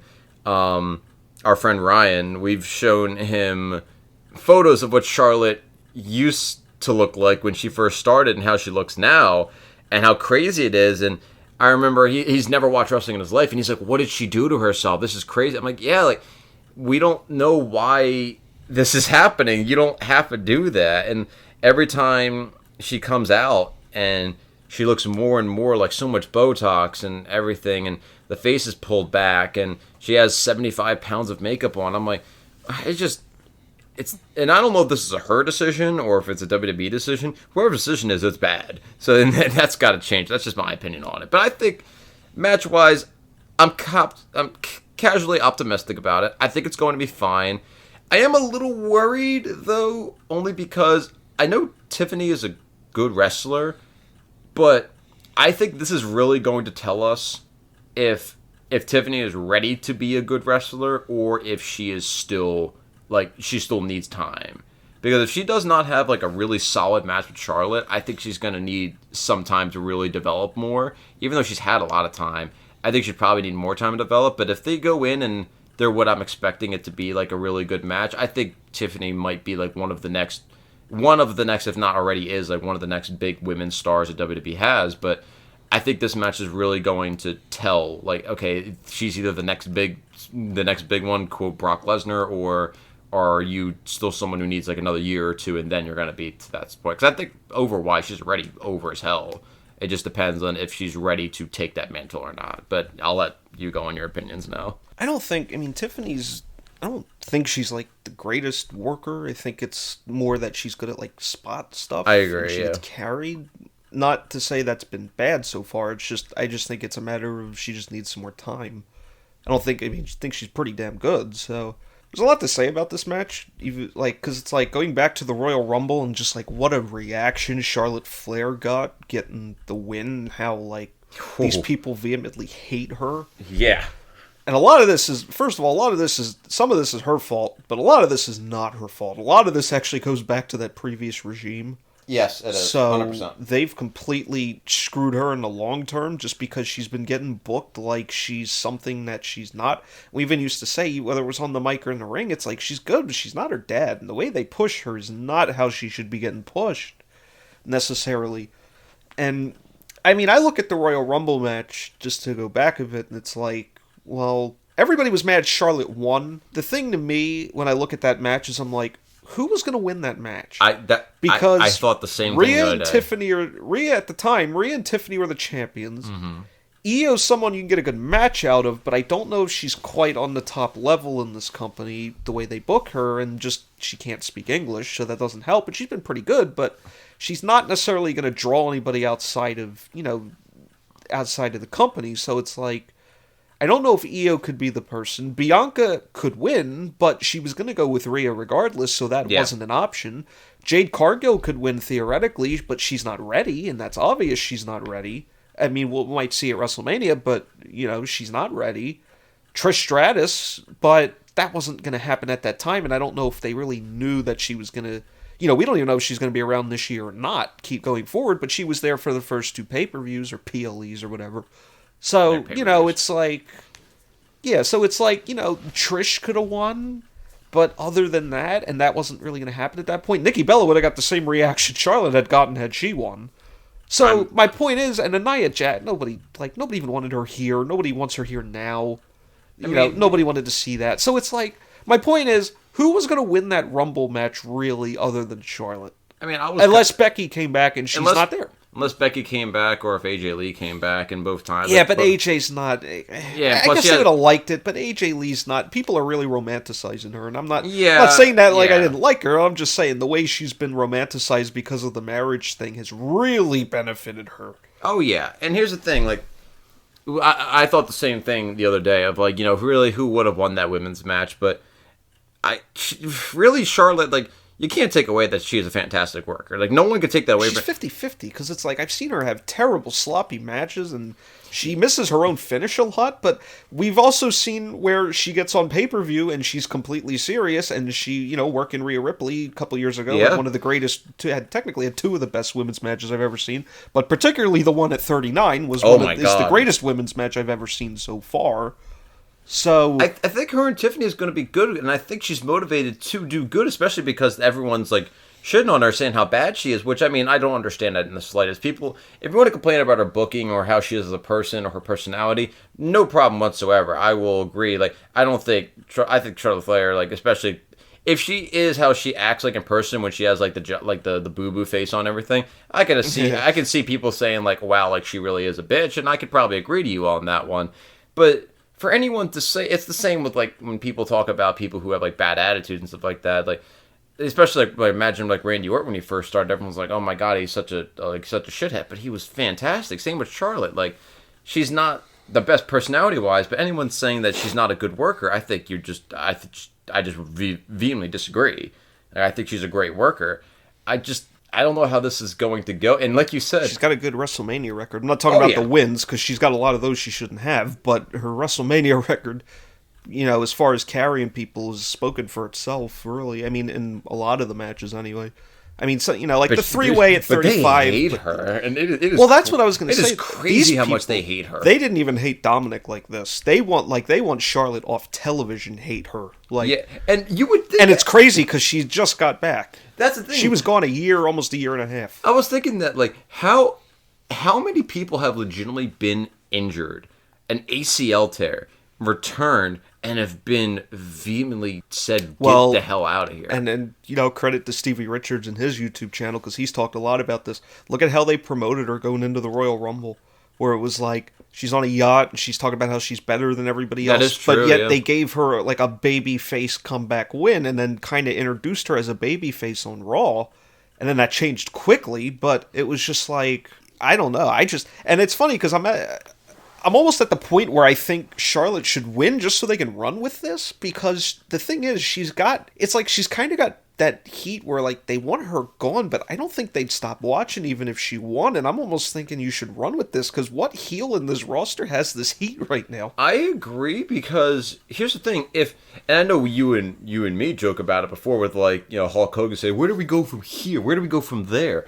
But I legitimately will make that argument. If Tiffany wins, where do we go from there? Yeah, she's pretty much beaten everybody. Yeah, like who versus her? Like who's going to dethrone her? I mean, Bianca could, but I don't know what the hell Bianca they're doing with that. So. Yeah, I'm just saying, like, where besides Bianca, because Bayley's going after Lyra. I don't want to see Nia Jax and Tiffany. No, we already saw it. We don't. I don't really see men. Again, I'm not really sure. I'd have to brush up on what women are on SmackDown per se. But doesn't even matter. They just cross rosters all the time. Yeah, but if Charlotte wins, I think that's brand new, because not only does she have the amount of heat and like the fans hate her right now, but she can work with a Bayley, a Lyra. She can go rematch against Tiffany. And here's the thing: if Charlotte wins, and then they realize, wow, we really messed up, we shouldn't have given the belt, just give it back to Tiffany at SummerSlam. Who cares? Yeah, I mean, yeah, and that'll be a big. Even before. Yeah, or even before. Like, I don't see why that's such a big deal. And people who were saying, like, oh, no, Tiffany should win and there should be no other argument about it. Exactly to my... But if she wins, it's like, I don't know what... Yeah, I mean, where do we go from there? Who dethrones her? She's, like... you can argue Nia, but I don't want to see that. Bayley, I guess, but she's going after Lyra, and I don't understand why you'd put Bayley over Tiffany... Unless Julia or Stephanie Vaquer come up, but they're feuding right now. That's a whole other thing I can argue about, because the rumor of Julia being hurt, but now she's not hurt, but they took the belt off her and then they stripped. And Shawn booked a ladder match. That's probably why she was gone, because Shawn just wanted to fillet himself again. So. Yeah, I have no idea about that. That's a whole separate argument I could have about. Like, and I know I've ranted to you about that, but it's just I don't understand. I'm almost at the point where. A couple weeks ago, I was like, no, Tiffany should win this match 100%. But then I was really thinking about it, especially after that, like, where she was vehemently hated. At this point, give it to Charlotte. I don't see why you wouldn't. Because when's the last time, like, I guess, like, Gunther gets boozed. Dominic who gets else is on that level? Yeah, exactly. On SmackDown. Yeah, exactly. Because Rhea's going after... Yeah, like, we can talk about that in a second, like, but we can just move into it now. Is like Rhea, Io, and Bianca. It's like Rhea and Bianca obviously are feuding. They're going after the belt with Io. I don't understand why. I'm going to say real quick that Charlotte and Tiffany, I think this could be the sleeper of the weekend, because people are thinking it's going to suck or it's going to go bad. I think the competitive heat with these two, whatever the hell's going on, regardless of how much it is bullshit and isn't. These two, I think it's going to be... First of all, it's going to be a test for Charlotte, because she's had a couple TV matches, but she hasn't had, like, a real test, so I'm curious to see how that's going to go. Mm-hmm. But also, like, what she still has with that knee. but also just She's like, not gonna be doing that moonsault anymore to the outside. I guess not. There's no way I she's don't doing know if that. she could do it, but If she does it again, I will legitimately be like, Tiffany can do it. That's the thing. Tiffany can do it, but I'm saying if Charlotte does it, I'll be like, why? Like, you just got back from an ACL surgery. I'm just saying, why? if these two have any chemistry at all, and it's good enough, this match, they will know how to work where they can do what they got to do to each other as far as how hard they hit, because I feel like that's coming. But oh yeah, they're gonna be slapping each other around. It's gonna be like, this match is gonna be. I think this match has potential to be something pretty that goes pretty hard on this show. And what I was saying, like, to talking about, like, where does Charlotte go from here? Her real like the main competitors that are on Charlotte's level is Rhea, who is going, like, right now feuding with Bianca, who's feuding with Rhea, and they're going against Io, who again is on Raw. On Becky Raw is not there, and Charlotte has a history, by the way, of this stuff where she has these matches with people that she's got heat with, and they really deliver. Yeah, and I just don't know who would face Charlotte. But I know that's a broken record at this point. We've said it like 6 times. But I'll just be completely honest. Again, we're talking about the multi-man matches and everything. Yeah, this is now Io, Bianca, and Rhea we're talking about. Yeah, and here's the thing. You're not going to find many people who like Io as a worker, and like more than me. I love Io Sky as a worker. Her work's good. Yeah, I loved when she was Io Shirai, especially when she was in NXT, and I was first seeing her like really work with the WWE style. Especially a lot of like the Japanese women, because they're really limited. But I was like, wow, like she's doing great, and she's over as hell. Like everyone loves her, and you're not gonna find, like I said, you're not gonna find many people who like you more than me. But why is she here? Like if Rhea and Bianca was supposed to be the match, which would have been a great match, and I'm assuming Bianca's winning this match. At least that's my first thought is, why did we take the belt off of Rhea? Why didn't we just have Bianca and Rhea, Bianca win the match? That's going to be a fantastic match, and then she can feud with Io. But now it's Bianca is feuding with Rhea, and Io is just getting pushed around like a child. Why is the belt on Io? Like, it just, I don't understand. Like, I would rather have had Io and Bianca, or Io and Rhea, or Rhea and Bianca, or Bianca and like whoever. I would have rather had them be a single match than be a multi-man match. And the thing is, if you did do that, if you did do Rhea and Bianca, then you could have done Charlotte and Tiffany, or you could have done Charlotte and Io, or anything like that, and they both would have been fantastic matches. And I think this match is going to be alright. I think it's going to be good. I'm just going to be confused on who wins, because if Bianca or Rhea win, I'm really going to scratch my head as to what was the point of Io being here? This is just 2 WrestleManias in a row. She gets the title right before Mania and then just loses it. Like, what's the point? Unless Io wins, but then if Io wins, again, why?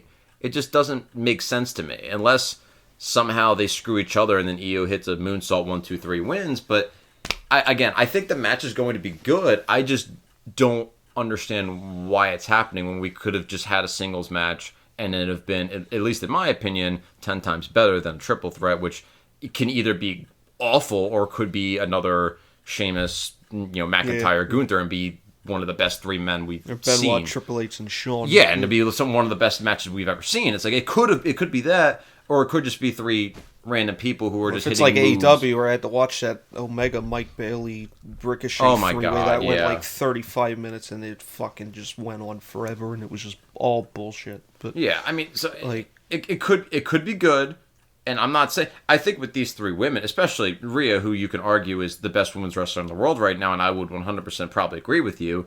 Bianca, who's probably top 5, and Io, who is definitely there, if not like top 10, then damn well close to it. I think all these women are fantastic. It's going to be a good match, but I think it would have just been a lot better if it was just a singles match. That's just my opinion on it. I can only think that Triple H just doesn't want Bianca or Rhea to take the pin, because I know Io's taking the pin. Yeah, so exactly. I don't know. I mean, again, this is another one of those matches on the card that got hindered by the multi-man bullshit he loves to do.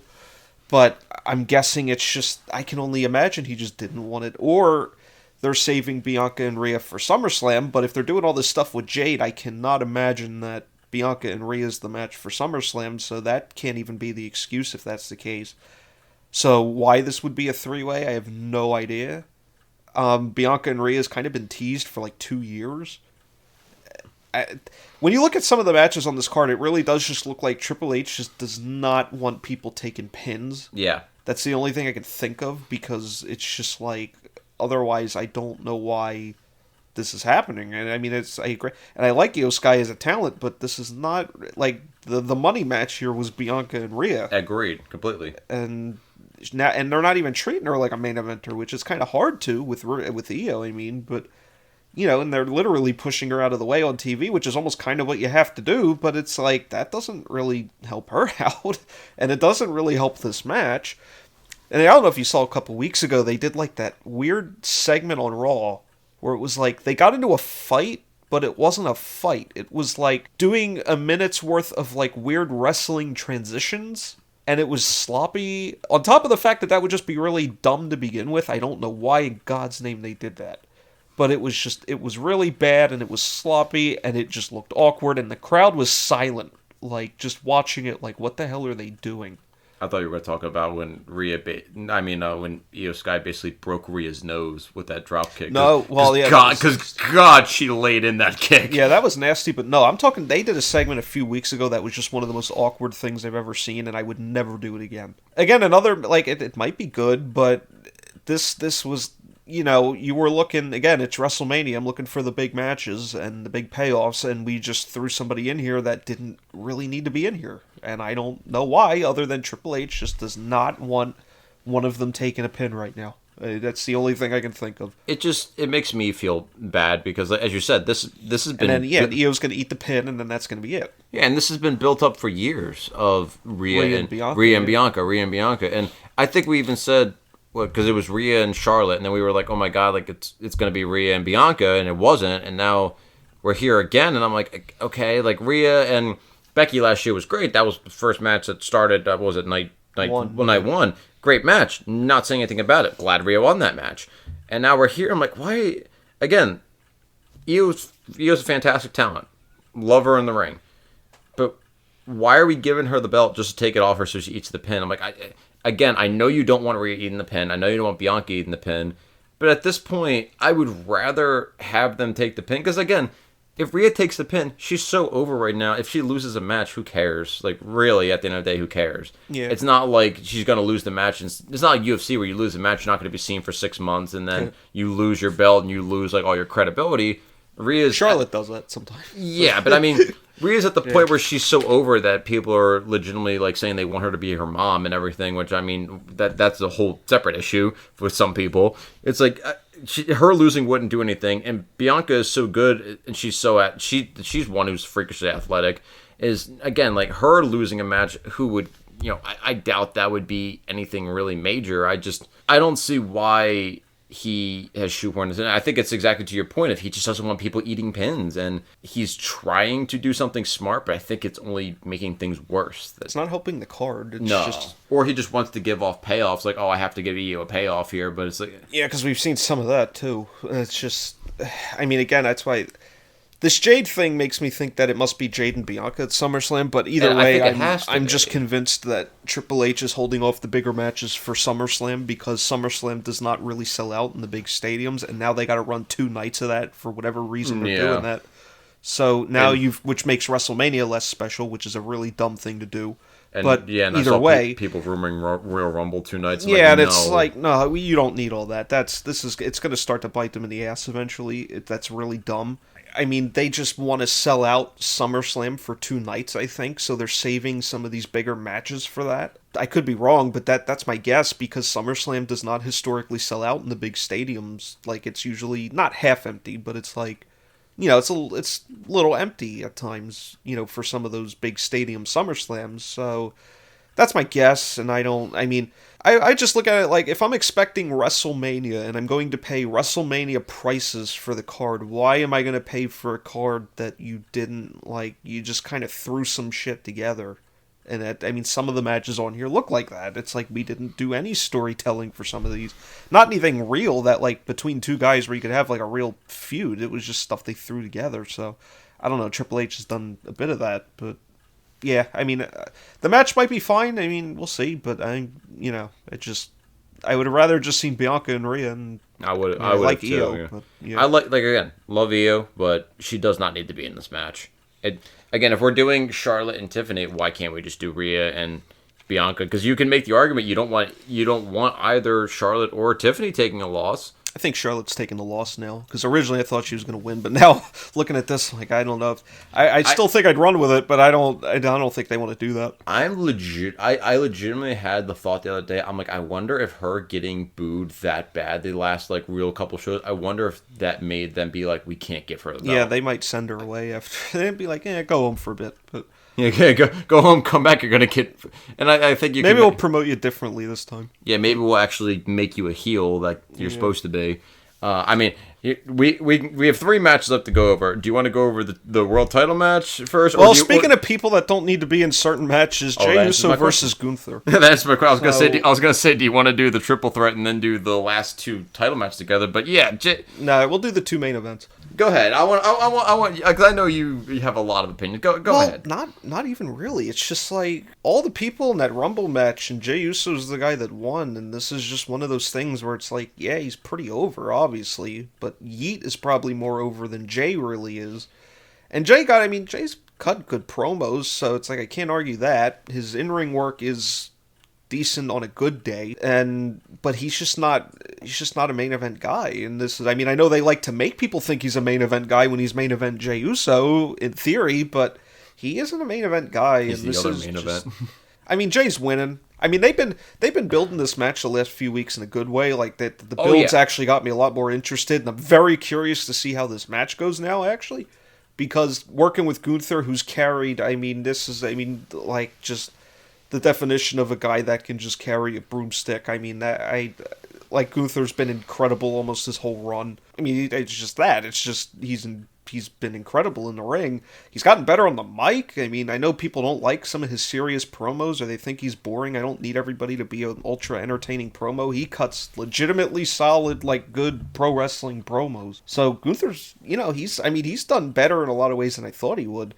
But especially in the ring, he always gets it done. There's been matches with guys where you look at it and be like, oh, there's no way they can get anything out of this, and Gunther just gets everything out of it. So I'm sure he'll figure it out here. Jey's winning. That's not even debatable. We already know that's happening. So there's not a lot to say other than I just hope it delivers, I guess, because I'm not gonna.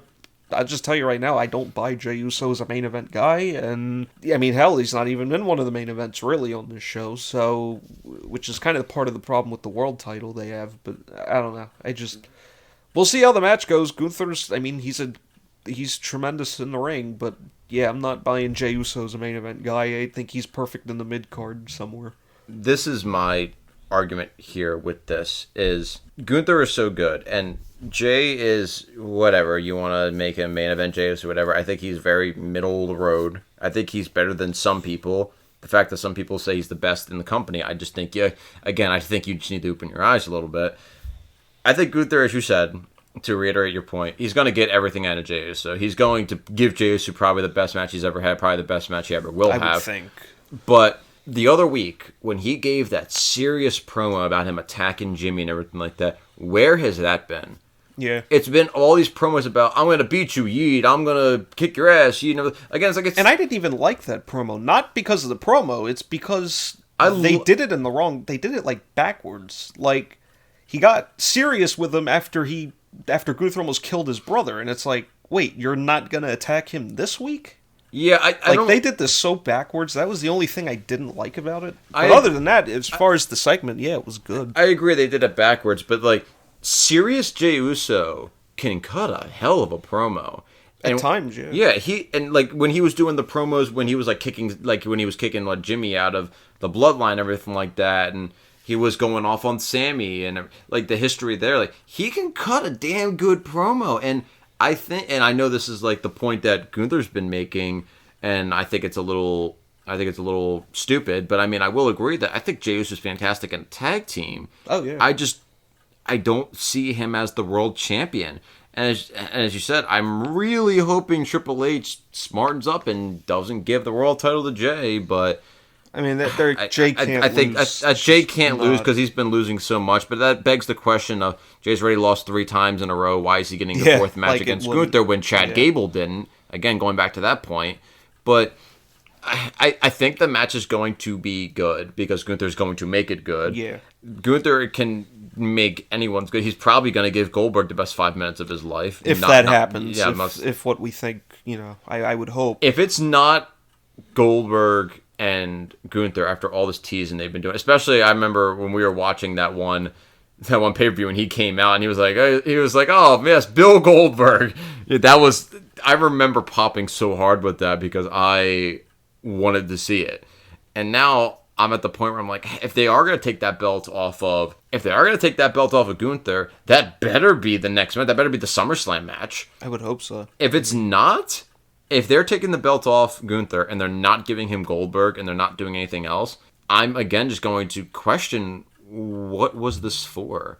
What was the point of giving Jey Uso the belt if Gunther's not going to have another high-profile feud afterwards? But I don't know. I think the match, though, will be fine. I think it's going to be good because Jey is going to be motivated to show I'm not this person everyone thinks I am. Hopefully. Gunther is Gunther. It's going to be fine. Out of everybody, it was carbon copy that either Cena wins the Rumble and goes after Cody, or Punk wins the Rumble, or anyone else, but they give it to Jey, and then it's the confusing part of everything going on, and I don't understand why Jey is in this point after he's already lost 3 times. Now, if he had never faced and lost to Gunther and this happened, I could be like, all right, we know he's going to win, but at least there's nothing, that he's been destroyed, but he's been not even close in the first 3 matches, and he's lost how many house show matches? Nobody thought he should be. It was just like, so... I just don't know why they're still trying. I get he's over, and I get he moves merchandise and everything. It's going to wear off once I'm assuming his first opponent's going to be Sammy for a story. Probably. So that's probably what they'll do, but especially after that I think it's going to wear off. As far as him being the champion anyway, I don't think you can make that last because he's not that guy. If he's one person, I would compare him to Kofi Kingston, where it's like, if he wins the belt... Again, he's going to be good. I think Kofi's a lot better than Jey. I was going to say, I think even Kofi fit a little bit better. Well, yeah, that was even... Yeah, but I'm saying where, Kofi got a couple-month run with the belt, and it was all right, and everyone hates Brock for beating him in 3 seconds. I'm not one of those. I enjoyed it.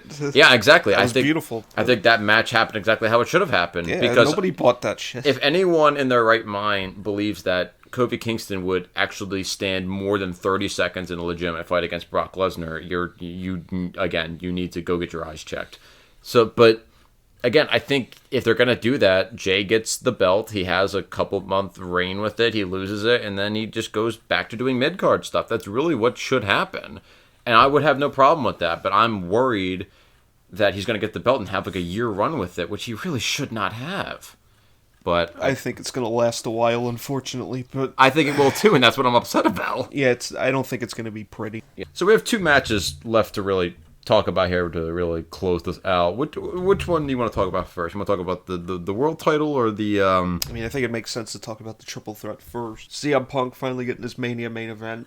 Well-deserved, obviously. Not really in love with how they did it, but whatever. I don't know. Some people still don't consider it the main event because it's night 1, so I don't know. It depends how you look at it, I guess. But I really don't think it matters. You're the last match on the card. Yeah, he wants to be the last match. And I think, hopefully, if they're smart enough, he'll be on the last match next year, actually. But that depends on if The Rock feels like he wants to show up or not. So at this point, it depends if his body holds up.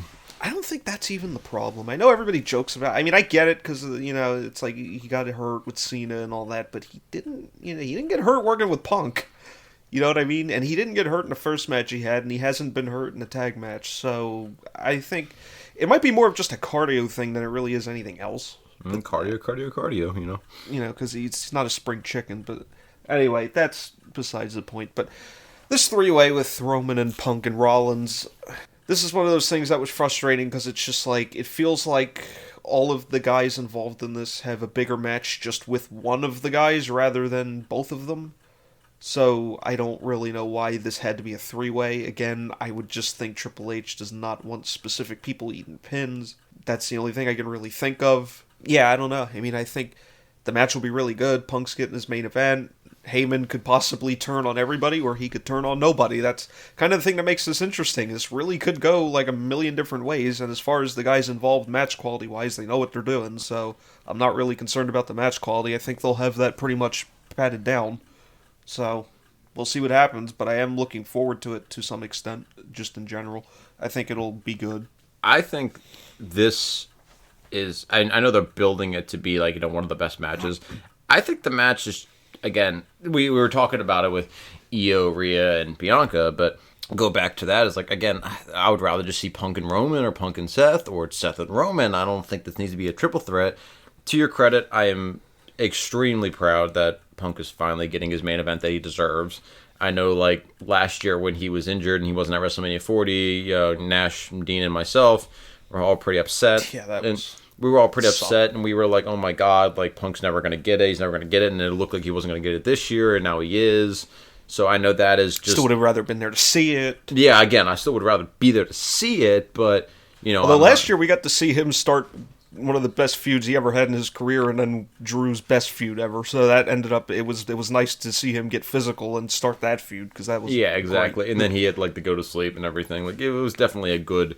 It was definitely a good... Well, he didn't hit the GTS. He hit him with the brace. But, he hit him with the brace. But, I mean, yeah, it was definitely something really fun to see, and I'm glad that he's finally getting his main event. And I know people, like, especially, like, AEW fans are salty about Punk, and it's like you can't take down that this man is...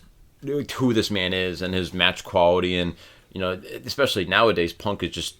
I think Punk is allergic to having a bad match. So I think his house show matches are just whatever. They're house show matches. They're house show matches. I didn't think his cage match with Rollins was all that great. But I think that was kind of built that way too. I think it was good. I don't think it was good, but it definitely was cage match with no blood. It definitely wasn't the Hell in the Cell with McIntyre was without doubt the best matches he has had in years. Yeah, that was in my opinion. The best Hell in the Cell matches of all time. They put the value back in that match type. Actually. Yeah, because I remember Nash was even telling me, like, oh my god, this is like hoping that it was going to be good because of how the Hell in the Cells have been over the last couple of years, but that match... Nobody thought it was going to hit like that. No, that match hit. So I watched it. I think I watched it like 4 times after... I definitely watched it like 10 times. It was so good. It's like, wow. And, yeah, so I think the match is going to be fantastic. I think Rollins is eating the pin, honestly. I think Rollins is probably eating the pin from Punk, unless he gets screwed over. But I think Punk's eating the pin. Actually, really, I don't think Punk really cares if he wins or not. I think he just wants. He's in the match. Who he's cares? Like, all right, whatever, cool. Whatever finish you want to do. Mm-hmm. So I think Punk's gonna end up eating the pin from someone. But I mean, which I kind of hate because I don't really think he should. But what's the favor? Well, we heard the favor already. Yeah, I don't think that's the true favor. Like, walking down to the ring with me, like... I think that's it. I mean... I don't think so. I think that's Unless stupid. It's just that he could... I don't know, you can give him a title match, too, with Cena, which hopefully that would be SummerSlam, and that's assuming we'll get into that in a minute, but... Yeah, I think that's it, but we'll know. Who knows? I don't think Roman needs to win this match. He doesn't. In the Roman's actually... I talk about this sometimes...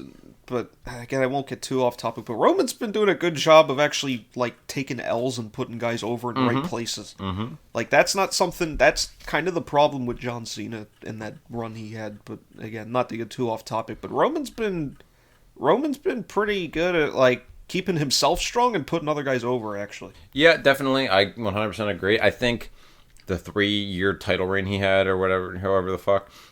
I think that was way overdone, like, especially when he was having, like... It was the same finish every time. And it was the same like, finish you knew every the time. Guy that, you know what Solo was going to interfere, and it was like... And I get, like, building it up for so long and, like, having, like, one constant world champion, but... And people always, like, romanticize the older days and everything, but, I mean, you can't... Everyone hates Hulk Hogan nowadays, but it's, like... Hogan was more over than Roman. That's not even debatable. Hogan was way more over, and like the fact that people were like, "Oh, he's the greatest world champion" when he's defended. He defended the belt like 60 times in 4 years, like 3 years or something like Hogan that. Had to defend the belt like 180 times in a year. So yeah, if we're doing that, sometimes more, yeah. And I guarantee you can look at any of those matches and say like Hogan or like Bob Backlund or goddamn Bruno Sammartino, we held it for goddamn 37 years or whatever long. It's like all these people held the belt for a long time. Plus, it's a different era. And then I did get a little annoyed when people were like, oh well, Cody shouldn't have the belt as long as Roman, or he shouldn't have. I'm like, if anyone's gonna have the belt for a long time, I would have taken Cody or over fucking Roman. That's just my opinion. But yeah, I think the match is going to be good. Roman really does not need to win this match. I think winning does. I guess it does for the most part. I think it would give Seth the most. That's why I think Seth is winning, because he looks like the guy that's not going to win, and that just tells me that they're going to somehow put... Because if Roman or Punk win, it's like those two eventually have to wrestle each other, and I feel like Seth is going to use that just to end up winning, and that's, I mean... I think it does the most for Seth if he wins this match. What does that do for him in the long run? Where does he go from here? I don't really know.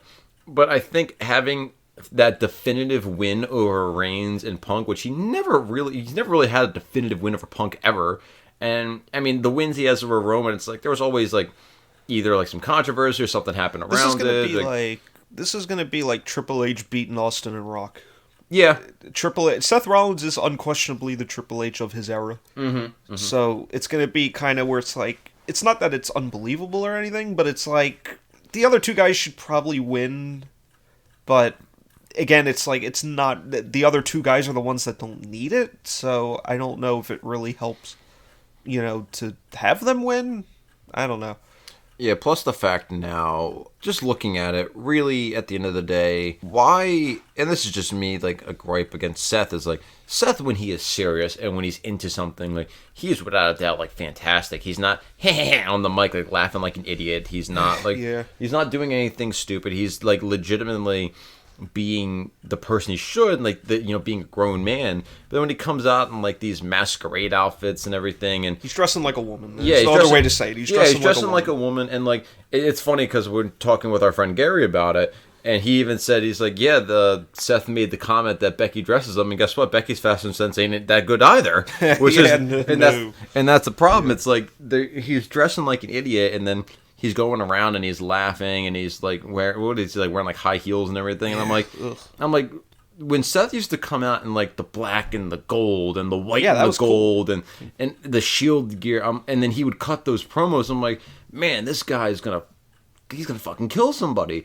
And then even now when he comes out, he has like the satin suits and the satin like shirts and everything. I'm like, whatever happened to just the badass Seth Rollins? Why does he have to dress like this now? Why does he have this character? And I know he's like over just because his music's over, and no disrespect, he's a fantastic worker, but I just think him as a character, if he were to just be the serious Seth Rollins all the time, regardless of the outfits, if he still wants to dress like that, he can dress like it. But if he just cut out the laughing and the, oh man, I'm gonna do this, man, and all that, and he just was serious, I think I don't think anyone would have any problem with that. I think he would be 10 times better, but that's just a pipe dream at this point, because I doubt that's gonna happen. I think he's just like, I'm just gonna dress how I want and act how I want, and no one's gonna tell me otherwise.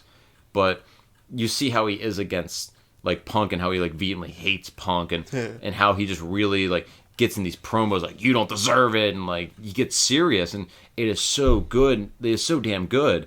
But then when he's not into it, and he's like, even that thing with Heyman, where like Heyman was being like serious, and he's like taking his handkerchief out, and he was like, oh, they don't care about you, man, and everything like that. I'm like, you're not a fucking hippie. What are you doing? But I mean, I think who really should win this match should be Punk. Who's going to win the match? Probably Seth. But yeah, it's my guess. I think it's going to be a good match, though. The match will be fine. It's just, I don't know who wins. I mean, it's kind of good, but I just don't. Again, Seth's really the only guy that needs it, but it's not really like I want him to win it. Well, we'll just see. I mean, that's pretty much all I got on that. And then we come to the final match of the night. Cody Rhodes and John Wood. This could go either way, really. I mean, this is another example, really, of booking yourself into a corner, because Cody kind of needs to win, but John Cena kind of needs to win, so I don't know. Ric Flair will be in attendance. Supposedly, yeah. He says that, but we'll see. He could just buy a ticket. Yeah, I mean, I think he should kind of be either part of this in some fashion. It is kind of related to him, so. Kinda, yeah. And then I love how Ric Flair is like melting down on the internet now. I've had 27 title reigns, whatever. Like, calm down, bro. Calm down. If you were gonna do this, you could have did this like 15 years ago when it would have mattered a little more. But That's why I don't think Cena's winning. I don't know if Cena's the type of guy that really wants to break that record, to be honest. I mean, I know people think he is. I don't really think he cares. I think he has some respect for the industry, even though at times didn't seem like it. But I think this is the best Cena we've seen in a very long time. Like, yeah, because it's like the problem with this is 15 years too late. Like it's kind of cool that they're doing it, but like they're doing it and they don't really got nowhere to go with it. Like, I mean, he kind of has to win, but either way, it's just like even if he wins or loses, it's like this is like an 8-month thing at best. Yeah, like, and there's not, you don't have time left for this. That's why I wish they almost just wouldn't have announced the retirement tour or something, because to me it's just like you don't have anywhere to go with this. Like nobody's gonna really benefit from this in the long run, I don't think. I mean, maybe they'll try to have, some people think it's going to be Cody loses and then gets it back at the end of the year. I'd be fine with that. I think that makes sense. He's going to come out in that Mark Henry suit and be like, I'm not done. Yeah. I got a lot left in the tank. Yeah, God, that was great. Mark Henry should have won that match. Yes, I was at that show. Yeah, that's right. Yeah, Mark Henry he was kind of injury prone, but Mark Henry got underutilized. He was, what a heel. But I think Cena as a heel right now, and I pitched this to you like fantasy booking, but if he is going to be done at the end of the year, what better way to do it would be like he wins the belt off of Cody, and then at SummerSlam Punk like tries to make him see the light of day, and it's Punk and Cena for the title one last time. I'm hoping that's the route. I'm really hoping that, because that's where Punk should win it. Exactly, and then you can even like. Screw even giving it to Cody at the end of the year. That's your main event for the next year is Punk and Cody. Mm-hmm. That's the match. I think that would be fantastic. Now, I think this match, I think this match will be probably on paper in the way they're going to do it too. I think like this is going to be a wrestling match too. I think it's to some extent. It's going to turn into other shit, but this is the way they're building this. This is going to be, at least for some portion of it, a wrestling match, and I'm kind of interested in that. I think this will be one of, if not the best matches of the night. I'm really hoping that they make it how I'm thinking. And this is one point where like all the matches we've been talking about, I have somebody who I want to win. Like I want to see Braun win. I want to see Charlotte win. Like to an extent, it's like Rhea, Io, and Bianca. It's like whoever could win. I mean, just me as a person, I want Io to win. It's like everyone I want to win. And I'm looking at this match, I'm like, honestly, like I don't care who wins. Like they're both good. Like I really don't care which one of them wins. But I don't know what they're gonna do. Are they gonna give it to Cena and then Punk try to make him see the light of day? Is Cody gonna win? But then if Cody wins, where does Cena go from here? Does he face Rock again? God forbid. It's like I don't think they could pull that off. No. I wouldn't mind a tag with like Punk and Cody against Rock and Cena, but I don't think The Rock is. I mean, God only knows at this point. Who the hell knows? It's just, Mr. This doesn't have to end in a match. Really, it's just I don't want to put Cody over. Probably. Pretty much. To some extent, at least, that's probably what it is. And it's going to be kind of funny if, like, The Rock's last match was him beating Cody in a story that didn't go anywhere. I mean, that kind of sucks, but, I mean, Yeah, I think this match is going to be great. I think the storytelling is going to be great. Cena, especially now with the hair transplant, looks a lot younger and everything. Looks a lot younger. Well, I'm saying like he still looks pretty young. Maybe not as young in the face anymore. I just think it would help if he tanned. Well, yeah, but he's never been the most tan guy in the world. No, but he did do that a little bit at one point. I mean, I don't know. It's just because he's not as big as he used to be, and he's not tanning. He's not on the gas anymore. Not as much, at least. But yeah, now he's wearing. He makes him. The thing that makes him look old is that he's wearing those socks that are branded, but it looks like the old person's socks when they pull them all the way up. So I think that's kind of hurting the image a little bit, but I don't know. Maybe that's the point. I don't know, but I think Cody losing, if he loses, I think it would open up a lot more opportunities for him. Whereas if Cena loses, then what do we do for the last couple months of his career? What do we do? Like I still think he faces Punk again. He might face AJ again. But if it's not for the belt, then what's the point? Oh, a grudge match? Is it really a grudge match anymore? But if it's for the belt, that gives a little bit of credence if he beats AJ again, if he beats Punk. I'm assuming they're gonna put him and Orton together at that pay-per-view in St. Louis. I mean, who knows? Yeah, well that's a Backlash, which. Oh my god! One more Orton. Another one of those I got to sit through. Orton, and now at least this one would be like I don't know, it'd be a little more interesting. But yeah. Yeah. I'm just happy they're not doing it at WrestleMania. I didn't want to see that at WrestleMania. Yeah, when I saw people like arguing that, I was like, please, God forbid, I hope all not. These guys got better guys they can work with. Yeah, but I mean, I'm casually optimistic about this show. I think it has the opportunity to be a great show. I'm worried it's just going to be good or okay. Yeah. But I think it has the star power now with Cena back, with Orton, with Punk back, like actually wrestling. You have you basically have the top guys from the last 20 years all in this card. You have Cena, you have Punk, you have Roman, you have Cody now, you have Seth, and then women's wise, you have Charlotte, you have Rhea, you have all the top makings for this. Now the multi-man thing does kind of fuck it up a little bit. These tag matches. In the tag matches, yeah, but I think for the most part I think it's going to be a good show. I am casually optimistic and I'm really hoping it does. But what are your opinions on the card overall?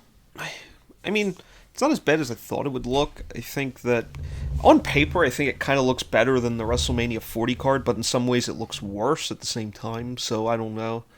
I think just as far as match quality, it can be a lot better than last year even, because some of the stuff they got on here is potential. Even Priest and McIntyre, we were talking about thinking about it now, it actually makes a lot more sense to me when you think about Priest cashing in on him and then the matches they had and all that.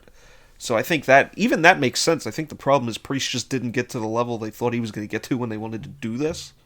So now it's kind of like a disappointment. But I think as far as the show, I think it'll deliver. I mean, I said last year it wasn't a great WrestleMania. I have it categorized as very good. It was in the 7s somewhere in my opinion. I mean, and this card has more potential just as a show without just looking at the card, not specifically this story or the booking or whatever, but just the show itself has potential to top it. Don't know if it will. I think the last 5 WrestleManias have all kind of topped each other, which was nice compared to the other way it was going. Yeah, exactly. Yeah. So we'll see what happens, but it has potential. I know that. So I'm going to rifle off a couple topics here, and I want to hear your opinion, and I want to hear maybe just a couple thoughts. I know we've briefly been touching on it, going through everything, but I think just going off of all right, really just hammering it in, putting in our previews and our opinions, just to be all right, this is what we think it is definitively. What do you think will be the best match on the card? Whether it be story-wise or wrestling-wise, what do you think will be the best match? I think just in ring, I think Ray and Chad are going to pull out something. Chad's not on the card. Yeah. Well, I got you. Yeah. Well, he might be. He might be. I don't know. I guess just from an in-ring standpoint, I would think either that or Logan and AJ. Well, let me ask you this, if this is easier. What is the match you're most excited to see? Weirdly enough, probably Americano and Rey Mysterio. I want to see however old that man is, what can he do? But I mean, really, I don't know. That match I'm really interested. I mean, I like wrestling, is what I said. It's not, again, it's not all about wrestling. And that's real graps. I like that's real shit. That's a different style of, and that's interesting because you have lucha and you have technical wrestling in there, and that's usually pretty fun with guys that can do it. So we'll see what happens. It's not going to get a ton of time. That's why I don't know if I can say it's really. Yeah. It's I'm not saying they need to go 20 minutes. I'm just saying I hope they get enough time to do what they can do, because they can tear the house down. They know what they're doing. So we'll see what happens with that. But either that or Roman and Punk and Rollins, I think, could surprise us as far as just the match, because I think they've just shown they all know what they're doing. So it's that. Those are my 2 matches that I would predict overall I think are going to be my favorite and that I'm most looking forward to, just because they know what they're doing. And Cena and Cody too, but that's just I don't know. I don't know why I'm not overly excited for it. I mean, I'm not hating on it. It's just that I just think because of the long term of I just don't know what you do. Yeah. Like, and Cena just doesn't, there's not a lot he can do at this point, so that's the only thing that hinders me from that. But I'm still looking forward to it, because that's the match I wanted last year when I thought The Rock was taking the main event. I was like, oh, cool, stick Cody with Cena then, let them build something, that'll work. But that didn't happen, but that was kind of what I was hoping for at that point, so, I mean, that's, I'm thinking the match that I think will be the best, or the match I'm most excited for, I'm thinking same with Rey and El Grande Americano / Chad Gable. Think 100% that will be one of the best matches. But the match that surprisingly, like of course, like I'm excited for Punk in the main event. I'm huge Punk fan, not as big as Dean, but I'm pretty sure nobody is. pretty sure Dean would marry Punk if given the opportunity. Probably. Yeah. So, I of course I'm excited for that. I'm excited for the Cena match, but surprisingly, the match that I think might be the best match, honestly, it could be LA Knight and Jacob Fatu. I'm excited for that match, but I think it'll be a little simple. But I think it'll be simple, but I don't think it has to be overly complicated. No. Whereas on the other side of things, to hammer things in, the match I'm least excited about, I think I would be the worst match. I think it's going to be Naomi and Jade. I wouldn't say I'm least excited for that, but I do think it has potential to be the worst match we see. But again, with everybody that's working with Jade right now, trying to make her better, the way they're going to produce this match, I think they're going to dodge that bullet. And again, who knows if, God forbid, anybody gets injured. I hope not, but I'm just saying that always changes things too. So it's just, we'll have to see. But in theory, yes, that could be the worst match on this show. What match are you least excited for then? Probably War Raiders and the New Day, just because.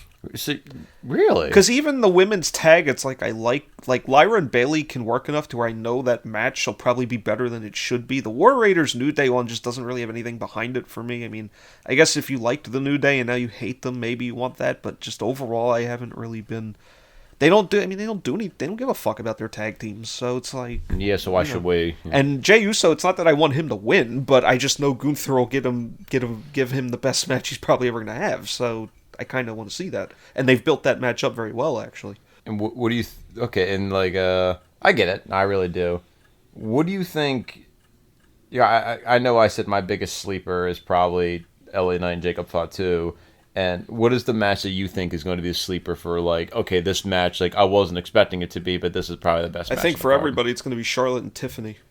Or AJ and Logan Paul, but I think I think Tiffany and Charlotte, everybody's just expecting that to be a clusterfuck, and I think they're going to get it together, and they're going to work a hell of a match. That's my guess. Just looking at it historically. I could be wrong, and if I'm wrong, I'll admit it, but I think people are sleeping on what those two are going to do together. Just for full transparency, we are recording this on April 12th. Oh, yeah. And right now, there's a lot of people who are not scheduled on this card. If it stays the way it is right now, and no other matches are added or anything like that, who are you most happy is not on this card? Chelsea Green. I completely agree. That was going to be exactly what I said too. She is. I can't think of anybody else that I wouldn't want to see on this card more. And again, I think they're going to shoehorn her on it just for the hell of it, but I hope not. She's over, and I don't understand why. Because WWE tells people that she's funny, and people who don't really know what she's not funny is, she can't work. It's I don't know. I don't get it. But she can't work. Her promos are bad. She's got the Karen thing down pretty well, but yeah, she got that down pretty well. I don't think she needs a belt for that. And I've seen her, and that's the thing. Like when people are like, "Oh, like you don't see her outside the ring." Outside of the ring, like I've seen her interviews with her and stuff she's done with like Chris Van Vliet and everything like that. She seems like a genuinely awesome person to be around. And when I see her doing interviews, I'm like, you could tell this person does love the business and she loves what she's doing. I'm like, I have no problems or gripe with that. But when you're in the ring, I'm just like, I just don't care. It's like, I wish you'd just be a manager or something. I think she would probably be one of the best managers she was managing Zach, so. Yeah. Matt Cardona.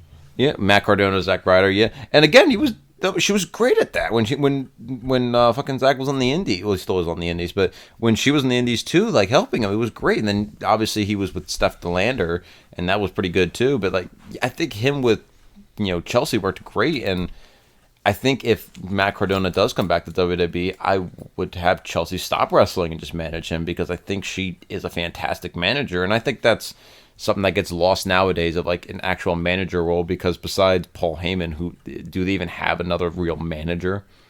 Not really anybody of any use. So. Yeah, exactly. Like, Paul is a legit like manager, and he is so damn good at it. And I think Chelsea could be like that kind of person where she is the annoying like Karen on the mic, and she can be annoying. Plus, like, she is a worker to an extent, so like if something's happening, she could get physical, or she could like you can see she takes the crazy bumps, so she can take a nice bump or two. I will give her that. She is incredible at taking bumps, and she does a lot of crazy shit, which I wouldn't do. So good on her for that. But I'm glad she's not working, because I just don't think this card needs it, especially with all the women they have. Especially like you look at the women they have in NXT now. It's like there's so many good women. We don't need Chelsea Green there. At least that's just my opinion. Because we have Julia, Stephanie Vaquer, who like I love Julia. I love Stephanie Vaquer. You even have Zyra, who was originally Delta. She's fantastic. Soruka, I hate her finisher, but she's a good worker. It's like we have all these good women. It's like we don't. Like Piper Niven, Chelsea Green, even to an extent, Kaylee Ray, Alba Fire. It's like, they're good, but they're not great. And then it's just, I don't know. I'm glad she's not there. I'm also glad that they don't just have random people for no reason.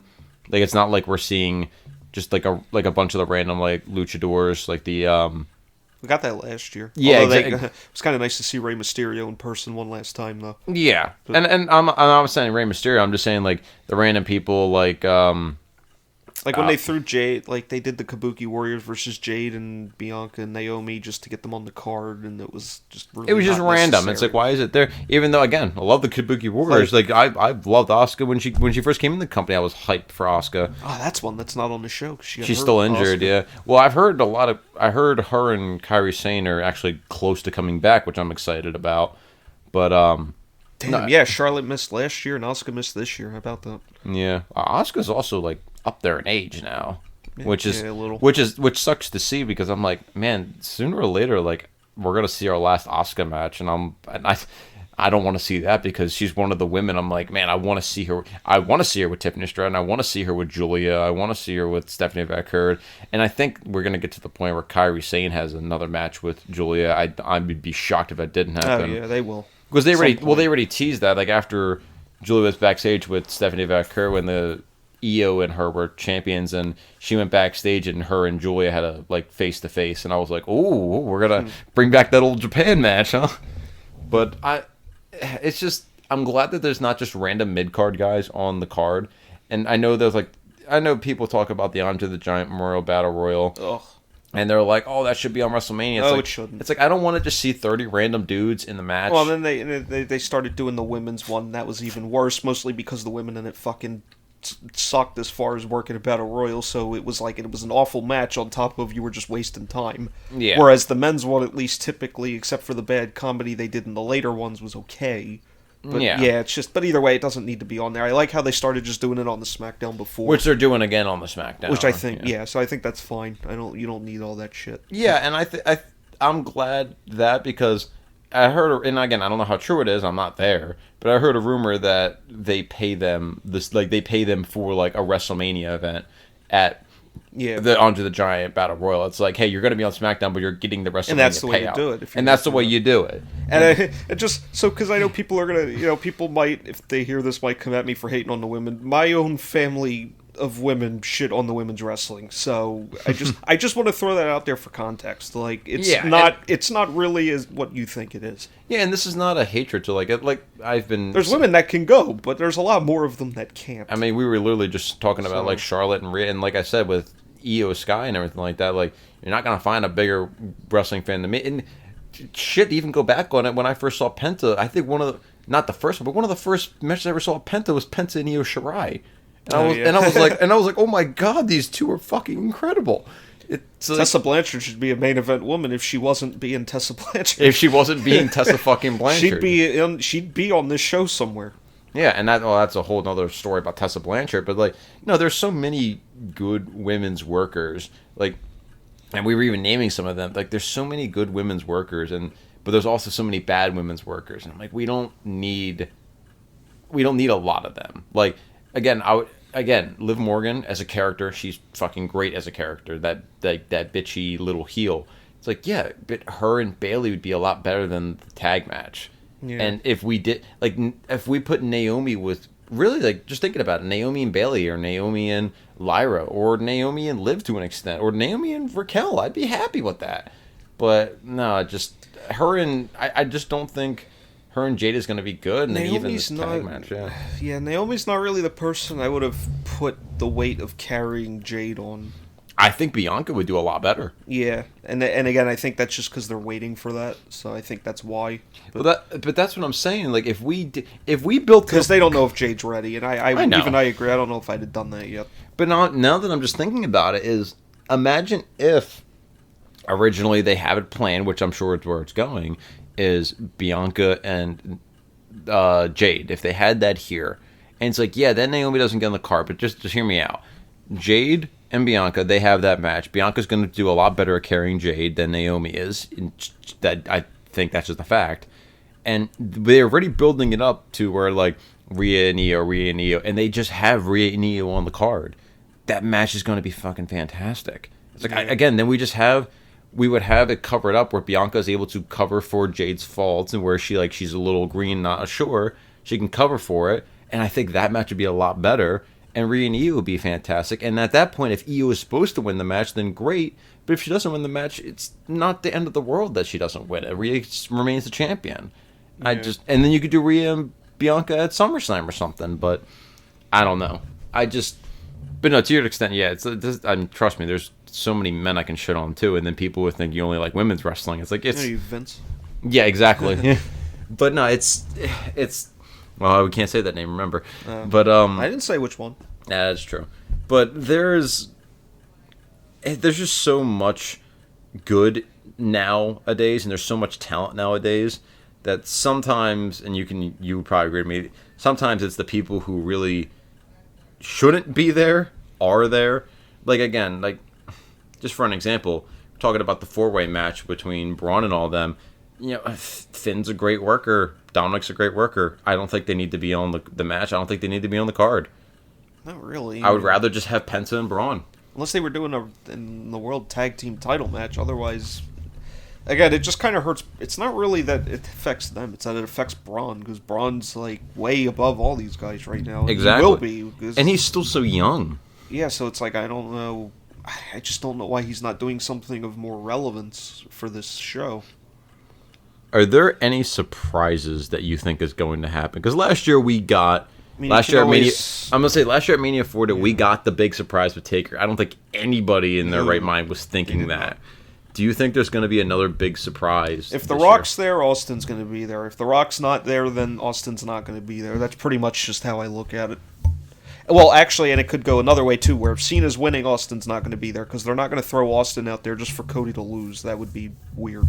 That is true. So, but I mean, that's the other thing too. So, but yeah, I feel like they got to use him somewhere, and it could be, they always do these segments or whatever. They could damn well do a segment with Austin just somewhere, even if it's not that main event.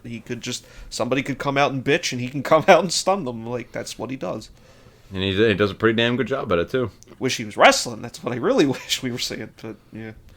Yeah, but I mean, I don't think we're going to see much. I know Goldberg is teasing a lot, and I don't think Goldberg is going to do anything. But I would find it hilarious if after the match, like, Jay wins and Gunther's bitching and everything like that, and Goldberg just fucking spears him. I would you know love what? I'm that. happy you brought that up, because I completely forgot about that. I was going to bring that up. I was going to say, since we know Jay's winning, I'd have Gunther fucking get screwed by Goldberg.